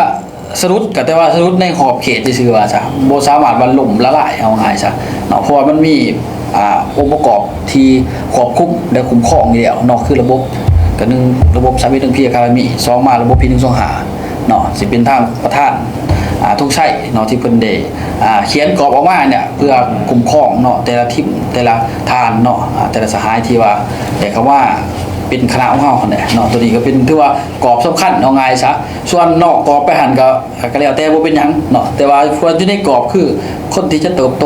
ไปนำกันนำองค์กรนั่นนี่แหละเนาะอันนี้ก็คือเป็นแนวทางของบริษัทเฮาเนาะที่มันจะเป็นแบบนั้นจริงๆในอนาคตเนาะเดี๋ยวส่งสุดท้ายนิดนึงเนาะก็สิมาถามทางรองผอเพิ่นอีกบัดนึงเนาะก็เดี๋ยวจังเฮาคอยสรุปกันตอนถ่ายเนาะเพราะมันจะไกลช่วงท้ายรายการเนาะสอบถามทั้งท่านรองผออีกเทื่อนึงเนาะว่าในการที่อาจารย์เอาองค์กรเข้ามาแล้วก็การฝึกฝนอบรมนี่เนาะในต่อไปเนาะอาจารย์จะพาเขาเข้ามาจักฐานเพื่อนำทีมเพื่อสำเร็จเนาะอาจารย์ เนาะท่านอื่นจริงๆเนาะแผนปีนี้ครับจะว่างเป่าไว้6 คนเนาะว่างเป่าไว้6 จ้ะ ที่จะนำผ้าเขาสู่เป็นวิชาการจริงๆว่าสิจ๊ะแล้วก็ส่วนว่าสมาชิกที่เดินตามมาอาจสิบ่ว่าหรอกอันนั้นคือเป้าหมายก็คือสิปั่นวิชาการเนี่ยเลย6ในปี2026นี้เนาะเพราะว่า จ้ะ ส่วนใหญ่เฮามีพื้นฐานแล้วนะแล้วมีพื้นที่เฮาปูมาไว้แล้ว จ้ะ มีแต่เฮาต่อเติม ก็คืออยู่ในแผนปี2026นี่แหละครับเพราะว่าทีมงานแต่ละทางก็เขาอกเข้าใจเนาะในการสู่ จ้ะ การขายในการสิเป็นสู่ก้าวเข้าสู่เป็นวิชาการ จ้ะ พัฒนาตนเองมากก็มาต่อยอดจากปี2025กับเข้าใจ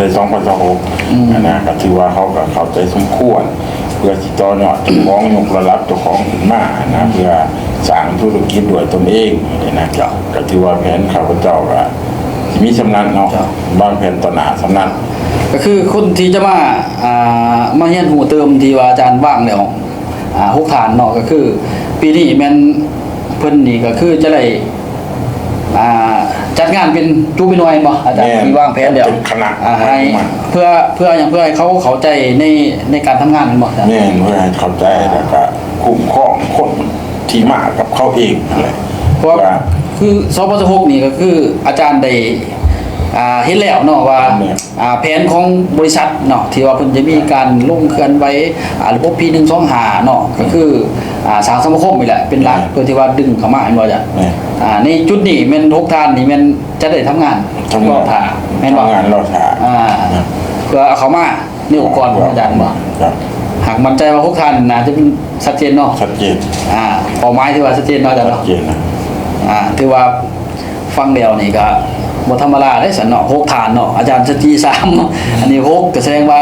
เก้าเนาะทั้งพอเพิ่นอีกเนาะ3ฐานบ่ท่านพอเพิ่นอีกเนาะที่ว่า ตั้งเป้าหมายปีนี้เป็นประมาณหาทาง หาฐานเนาะนี่คันเฮาได้องค์กรเนาะที่ว่ามีวิชาการเป็นหลักในตอนนี้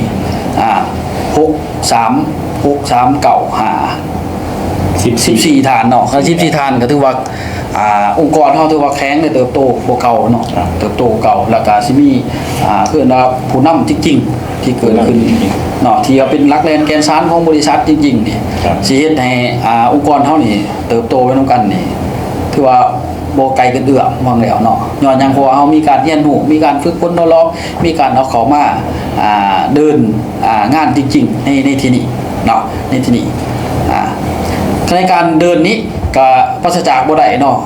เขามาปรับมันก็มีปรากฏการณ์แนวโทรเกิดขึ้นก็มีหลายอย่างเนาะทุกท่านเนาะแต่ว่าในการที่เขาจะมายืนในจุดนี้ได้เขาก็ได้มาฝึกฝนล้อมเนาะโดยการเขามาคอร์สเนาะเดี๋ยวให้ทางอาจารย์สติรูปอีกนิดนึงเนาะว่าคอร์สเนาะเฮาไม่มีจะคอร์สที่ว่าเขามาแล้วฝึกฝนล้อมไม่ได้เนาะให้อยากวิชาการที่มีแล้วแต่ว่าให้เขาเข้าใจตื่มเนาะแต่ละคอร์สของเฮาเนาะเจ้า เนาะก็คือในปี2016เนี่ยเขาจะเปิดคอร์สเฮียนเนาะเกี่ยวกับ BTC เกี่ยวกับศิลปะการหล่อต่างๆว่าสิเป็นการหล่อทั้งหน้าเวทีจับไม้จากคนที่แบบว่าบ่กล้าเว้าต่อหน้าคนซื้อมันสดจังซี่นะก็สามารถเว้าได้ก็คือในคอร์ส BTC นี่เขาสิเรียนอยู่ประมาณ5คอร์สเนาะในรูปแบบตัวนี้จะสอนเรื่องการเป็น MC พิธีกรและการบรรยายสินค้าต่างๆนั่นตัวนี้เลยเป็นหัวใจหลักของการเฮ็ดธุรกิจเลยเนาะแต่เฮ็ดธุรกิจนี่บ่กล้าเว้านำคนน่ะถือว่าจบเลยเด้ไปขายยังบ่ได้เนาะไปขายยังบ่ได้เลยเนาะตัวนี้เป็นข้อสำคัญแห่งเพราะฉะนั้นนักเรียนใหม่หรือว่าในคณะบริหารที่เบิ่งอยู่เนาะให้เกี่ยมคนเขามาเรียนได้เลยในคอร์ส BTC มันเป็นโอกาสสำคัญแห่งที่จะพัฒนาองค์กรท่านให้เติบโตได้ถ้าท่านบ่มีคนมาเรียนในคอร์สนี้อย่าหวังความเติบโตเลยเพราะว่ามันบ่สามารถพัฒนาคนได้ให้เฮาไปเว้าอยู่เฮือนมันบ่มีเวลาไปสอนอยู่เฮือนดิ แม่นแล้วอาจารย์ มันต้องเอาคนจากอยู่เฮือนจากที่เป็นลูกค้าที่เป็นคู่ค้าทางการตลาดหรือว่าเป็นสื่อผู้มาขายไปที่สนใจอยากเป็นวิชาการจริงๆอยากกินหูจริงๆให้เด้งเข้ามาคอน BTC แล้วอยากจบ BTC ปุ๊บนี่เขาจะต่อ ATP ที่ว่าเรื่องธุรกิจทางการตลาดบัดนี้ในโครงสร้างต่างของบริษัทเรื่องระบบต่างๆจะมีสอนหมดเลยเพราะฉะนั้นรายละเอียดต่างๆจะอยู่ในคอร์สเพราะฉะนั้นให้ผู้นำทุกท่านที่รับชมอยู่เนาะให้นำพาทีมเจ้าของมาเรียนรู้คอร์ส BTC เนาะเปิดวันที่เท่าไหร่ก่อนวันที่10เนาะอาจารย์วันที่10วันที่10วันที่10เดือนที่1ที่10เดือนที่1ที่10เดือนที่1เนาะคือเริ่มวันเสาร์เนาะเปิดเฮียนว่า เสาร์หน้า พอดีเลยก็คือเอาง่ายก็คือหลัดระบบเนาะแล้วก็เสริมอีกหลังจากที่เฮียน BTC ATP แล้วตัวผ่านบ่ได้ก็คือ1นี่งานน่ะเบื่อ PG ตัวนี้สำคัญแฮงอย่างให้นำพาคนนี่ไปเรียนหูนำตัวนี้จะเปิดอยู่ที่ประเทศไทยเนาะจังหวัดอุบลในที่นี้นอกจากเรียนคอร์สแล้วเขาจะพาท่องเที่ยวในเฮ็ดบุญแม่นจังหวัดอุบลในบริเวณข้างๆเนาะคนที่บ่เคยไปอลังการแห่งใดวัดแต่ละวัดนี่งามแห่งเลยอยากให้ไปสัมผัสในคอร์สเวอร์พีจีหันแล้วกลับมาข้าพเจ้าเชื่อว่าคนที่ไปทุกคนนี่เกิดแน่นอนกลับมามีใจจะเครียดกลับมามีใจไปต่อแต่ถ้าว่าเฮาบ่สามารถนำพาคนไปได้เอาที่เข้าไปตลอดนี่เกิดเท่าผู้เดียวมาถึงองค์กรมันมีการเกิดขึ้นแน่นอนแต่อยากพัฒนาองค์กรต่างๆจงดึงคนมาเรียนรู้และประสบการณ์ที่ผ่านมาก็คือว่าตัวเอาคนเขาเท่านั้นจึงจะเกิดเพราะว่า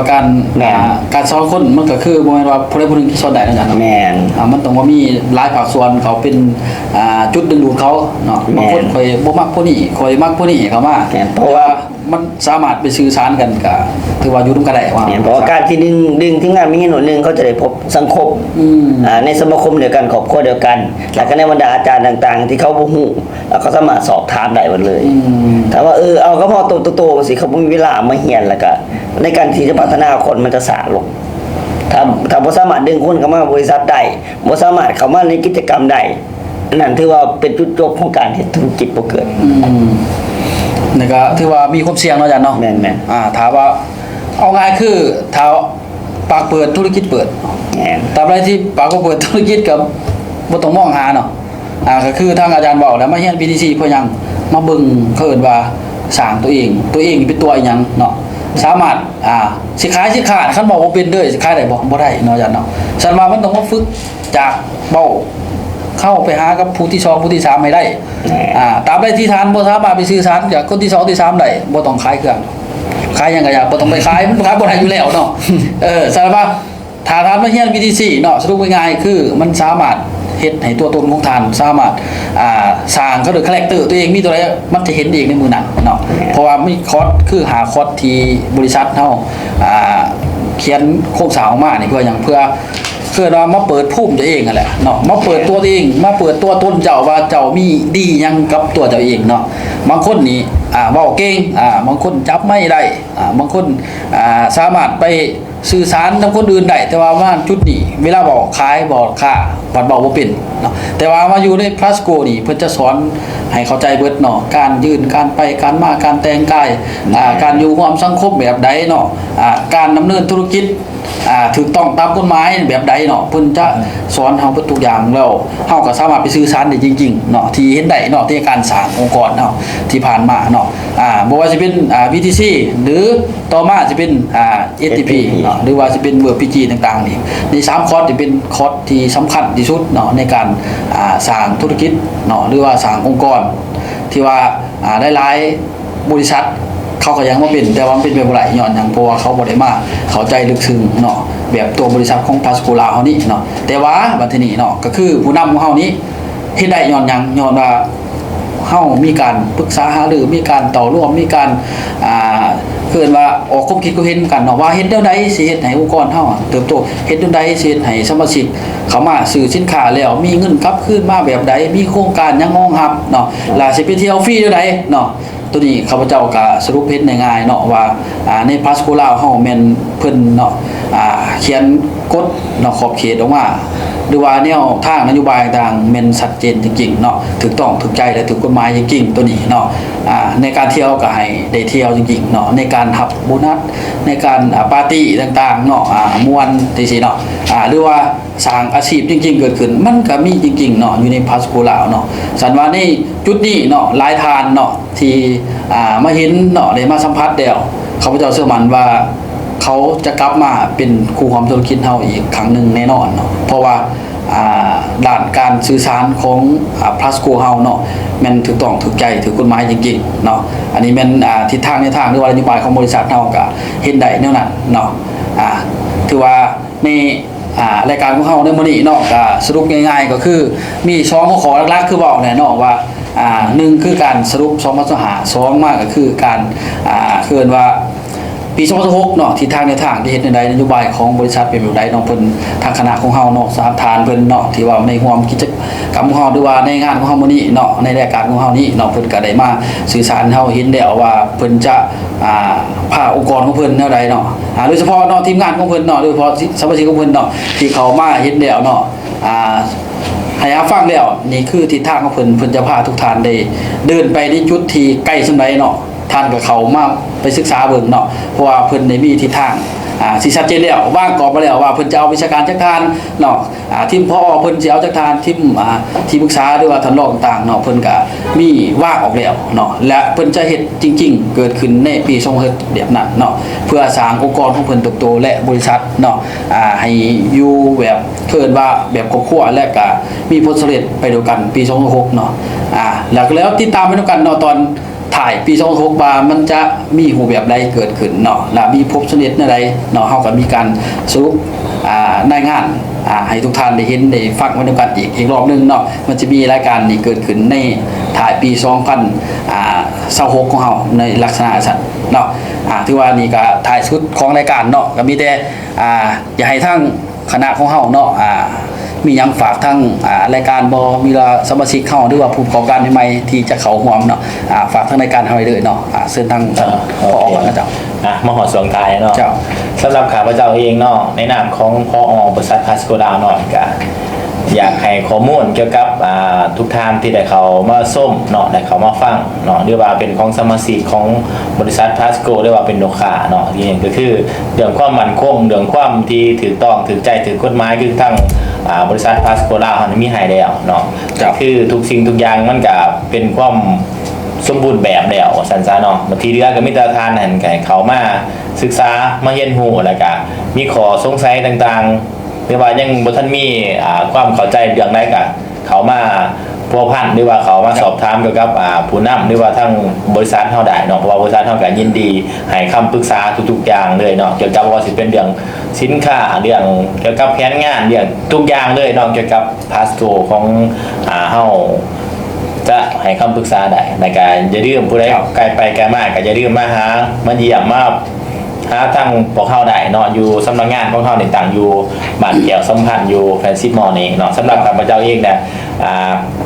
สองทางในการติดต่อก็คือจะมีทั้งเพจเนาะเป็นเพจหรือว่าเป็น Facebook ส่วนตัวเนาะก็คือพิมพ์เข้าไปเลยว่าเป็นภาษาอังกฤษเนาะสันติสุขพิมพ์มาสอนกันเนาะทางเราเป็นภาษาอังกฤษแต่กับเบอร์โทรก็คือ99394156เนาะแล้วกันในอนาคตไว้นี่เนาะก็อยากฝากติดตามน้ำเพราะว่าจะมีเป็นรายการเนาะเป็นรายการออนไลน์เนาะอยู่ทางมี2เพจของเรานี่แหละจะเป็นมีรายการชื่อว่าสาวสวนบอกต่อเนาะสิได้ออนแอร์เดี๋ยววันเวลาเนี่ยเขาจะมาแจ้งอีกทีนึงไม่ว่าแจ้งทั้งเพจของทางบริษัทเนาะว่าเขาสิมีการอย่างไรแบบว่าเอาผู้ส้มใส่ตัวจริงเนาะชาวสวนมีเรื่องไหนต่างๆมาบอกมาเล่ากันมาแลกเปลี่ยนบทเรียนประสบการณ์กันเนาะเรื่องการเฮ็ดสวนและก็เรื่องการส้มใส่ผลิตภัณฑ์โดยเฉพาะปุ๋ยเก่าเกษตรนาโนมีทั้งชนิดเม็ดและก็ชนิดน้ำเดี๋ยวเขาจะเอารายการตัวนั้นเป็นรายการดีๆเอามาออกอากาศให้ทุกท่านได้รับชมรับฟังกันเนาะที่ว่าสำหรับข้าพเจ้าก็สิมีประมาณส่ำนี้เนาะ เจ้า สำหรับข้าพเจ้าเองเนาะก็เป็นที่ปรึกษาธุรกิจการตลาดเนาะโดยเฉพาะสมาชิกเนาะแต่ทีมงานที่ขับจะดูแลอยู่เนาะอยากรู้เรื่องใดเกี่ยวกับธุรกิจเนาะที่แบบว่ายังขางเข้าใจบ่ทันเข้าใจมันก็สามารถติดต่อได้ตลอดสอบถามได้ตลอดในการวางโครงสร้างแผนงานในปี2026สิเดินแบบใดให้เกี่ยมแผนเจ้าของไว้เนาะถึงประชุมกันประมาณสิ้นเดือนสิ้นเดือนที่1ประชุมกันเนาะสำหรับว่าท่านใดก็แล้วแต่เนาะที่เห็นคลิปนี้เนาะอยากปรึกษาเรื่องธุรกิจพันโกลาวบ่เป็นการลงทุนบ่เฮ็ดแบบใดมีความเสี่ยงแนวใดหรือว่าได้มีรายได้แบบใดเนาะสนใจอยากสอบถามรายละเอียดก็โทรหาเขาได้เลยที่เบอร์เนาะ020เนาะ91479670 02091479670เนาะครับว่าเจ้าเนาะยินดีต้อนรับทุกท่านเนาะที่เข้ามาร่วมปรึกษาธุรกิจทุกเรื่องเลยเนาะโดยเฉพาะเวียกงานเด้อทุกเรื่องเนาะสอบถามได้เลยเนาะปรึกษาเรื่องเงินบ่ได้เนาะพิดกั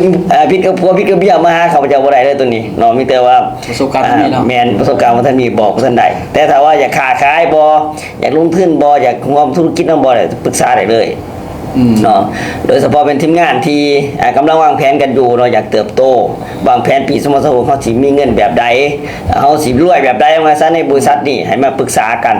เนาะก็สามารถสอบถามได้ตลอดเลยสำหรับเขาเองกับมีสำนีเนาะ เจ้าเนาะอาจาร สำหรับ ย์ ข้าพเจ้านอนในส่วนถ่ายรายการก็คือจะฝากท่านผู้ชมทั้งบ้านหรือว่าสมาชิกทุกท่านที่เห็นทีมงานห้องเนาะในห้องสตูเฮานี้อยากกดไลค์กดแชร์อย่างแหละแต่อยากปรึกษาทางด้านธุรกิจบ่อยากอยากขายร่วมกันก็ติดต่อทางข้าพเจ้าได้เนาะโดยที่ว่าFacebook ส่วนตัวเนาะก็คือชื่อพงแก้วแก้วบุญเจริญเป็นภาษาไทยเนาะหรือว่าติดต่อทางเบอร์โทรเนาะก็เป็น02092737806เนาะอันนี้ก็ให้ทุกท่านเนาะที่ส่งคลิปนี้อยู่ก็ติดต่อได้เนาะปรึกษาได้เนาะถือว่าในคลิปนี้ก็ถือว่าจบกันสำนี้ เจ้าเนาะก็คือนี่แหละที่รายการของเฮามื้อนี้เนาะก็คือมีสองข้อใหญ่คือข้าพเจ้าเกินแต่เบื้องต้นเนาะมันสิมีเกี่ยวกับการสรุปเวียกงาน2025เนาะแล้วก็มีวางแผน2026ว่าจะเป็นแบบใดทิศทางแนวใดเนาะซึ่งว่าคณะของเฮาในการทำงานจริงๆของบริษัทพาสโกเฮานี่เนาะเพิ่นก็มีทิศทางแนวทางที่ชัดเจนเกิดขึ้นเนาะซึ่งข้าพเจ้าก็เป็นผู้ติดตามตลอดเนาะว่าจะเป็นรูปแบบใดเนาะก็ทุกท่านก็คือมีความตั้งอกตั้งใจในการสร้างองค์กรเนาะหรือว่าใน ในการสร้างพัฒนาในบริษัทเฮาเนาะแล้วก็เพิ่นมีแผนชัดเจนจะรับสมาชิกที่เป็นนักแรงแกนสารเฉพาะสายงานเพิ่นเนาะก็ถือว่าชัดเจนเนาะแต่ว่าท่านใดที่เนาะเขามารับฟังว่าสิเป็นสมาชิกหรือว่ารุ่นใหม่เขามาก็อย่าเนาะเพิ่นกำหนดไปแล้วว่าเพิ่นจะเอาจักทานเนาะมีแต่ว่าไผมีความต้องการที่จะเข้าร่วมเฮ็ดธุรกิจกับเพิ่นหรือว่าอยากสร้างตัวเองคือว่าหลักญาแท้ๆกลายมาเป็นผู้ประกอบการแต่ก็กลายมาเป็นนักธุรกิจร่วมหรือเขามาเป็นวิชาการนักลักเนาะจากนั้นก็เป็นมาเป็นคณะบริหารของบริษัทเนาะเพิ่นเปิดโอกาสให้ทุกท่านเขามาศึกษาเรียนรู้ได้เนาะในสิ่งที่เพิ่นเป็นถ้าอยากเป็นนม.ถ้าอยากเป็นเขามาสอบถามบ่ว่าสิเป็นเบอร์โทรคือเพิ่นให้เนาะสิเป็นเฟซทั้งติดต่อหรือว่าบ่มีเด้อทางนี้โอ้ข่อยอยากไปหาอยู่บริษัทได้เลยเนาะมันก็เพิ่นบอกแล้วว่าอยู่ไสเนาะชุดของเฮาก็คือบาทแก้วสมันนครปักเสนี่เนาะแผ่น10หม้อเนาะหลายท่านอาจจะฮู้อาจจะเห็นแล้วเนาะถือว่าเขามาสอบถามเพิ่นได้เนาะนี่อาจารย์หลายๆท่านเนาะหรือคณะของเฮาน่ะเนาะสนใจทั้งท่านใดที่ว่าอยากเข้าร่วมในองค์กรของเพิ่นน่ะก็เขามาถามได้เนาะเดี๋ยวเพิ่นสิมีเชิญว่าให้คำปรึกษาเนาะบ่ว่าสิเป็นด้านธุรกิจเนาะหรือว่าด้านอื่นๆที่ท่านจะฮู้อยากเห็นเนาะในการนำใช้บ่หรือในการสร้างโอกาสให้ตนเองเนาะแม่นเพิ่นจะเป็นผู้อบรมให้ทุกท่านได้เข้าใจลึกซึ้งเนาะอันนี้ก็แม่นทิศทางของเพิ่นเนาะที่ว่าชัดเจนที่เกิดขึ้นในองค์กรของบริษัทพัดกูเฮาเนาะในเดี๋ยวต่อไปก็จะมีรายการเกิดขึ้นในหลายอย่างเฮาก็สิได้มาปรึกษากันตื่มเนาะว่าเพิ่นสิมีแนวใดที่มีกิจกรรมเพิ่นเนาะเขามาร่วมในบริษัทแล้วก็เอาองค์กรเข้ามาตื่มในใดก็คอยติดตามไปนำการตื่มเนาะถือว่านี่ก็เป็นส่วนถ่ายรายการเนาะที่ว่าเฮาจะมาร่วมกันในมื้อนี้เนาะก็เป็นมื้อแรกเนาะของปีเนาะที่วันนี้ไม่ห่วงในรายการของพาสโกลาวของเฮาเนาะเลยโซเดด้านธุรกิจในรูปแบบของพาสโกลาวเนาะถือว่ามาตอนถ่ายรายการเนาะสำหรับข้าพเจ้าเนาะเพชรเวียงเจริญพันธุ์เนาะคณะบริษัทก็คือห้องประธานบริษัทเนาะพร้อมด้วยทางคณะของเฮาเนาะอาจารย์เนาะขอกล่าวคำว่าสบายดี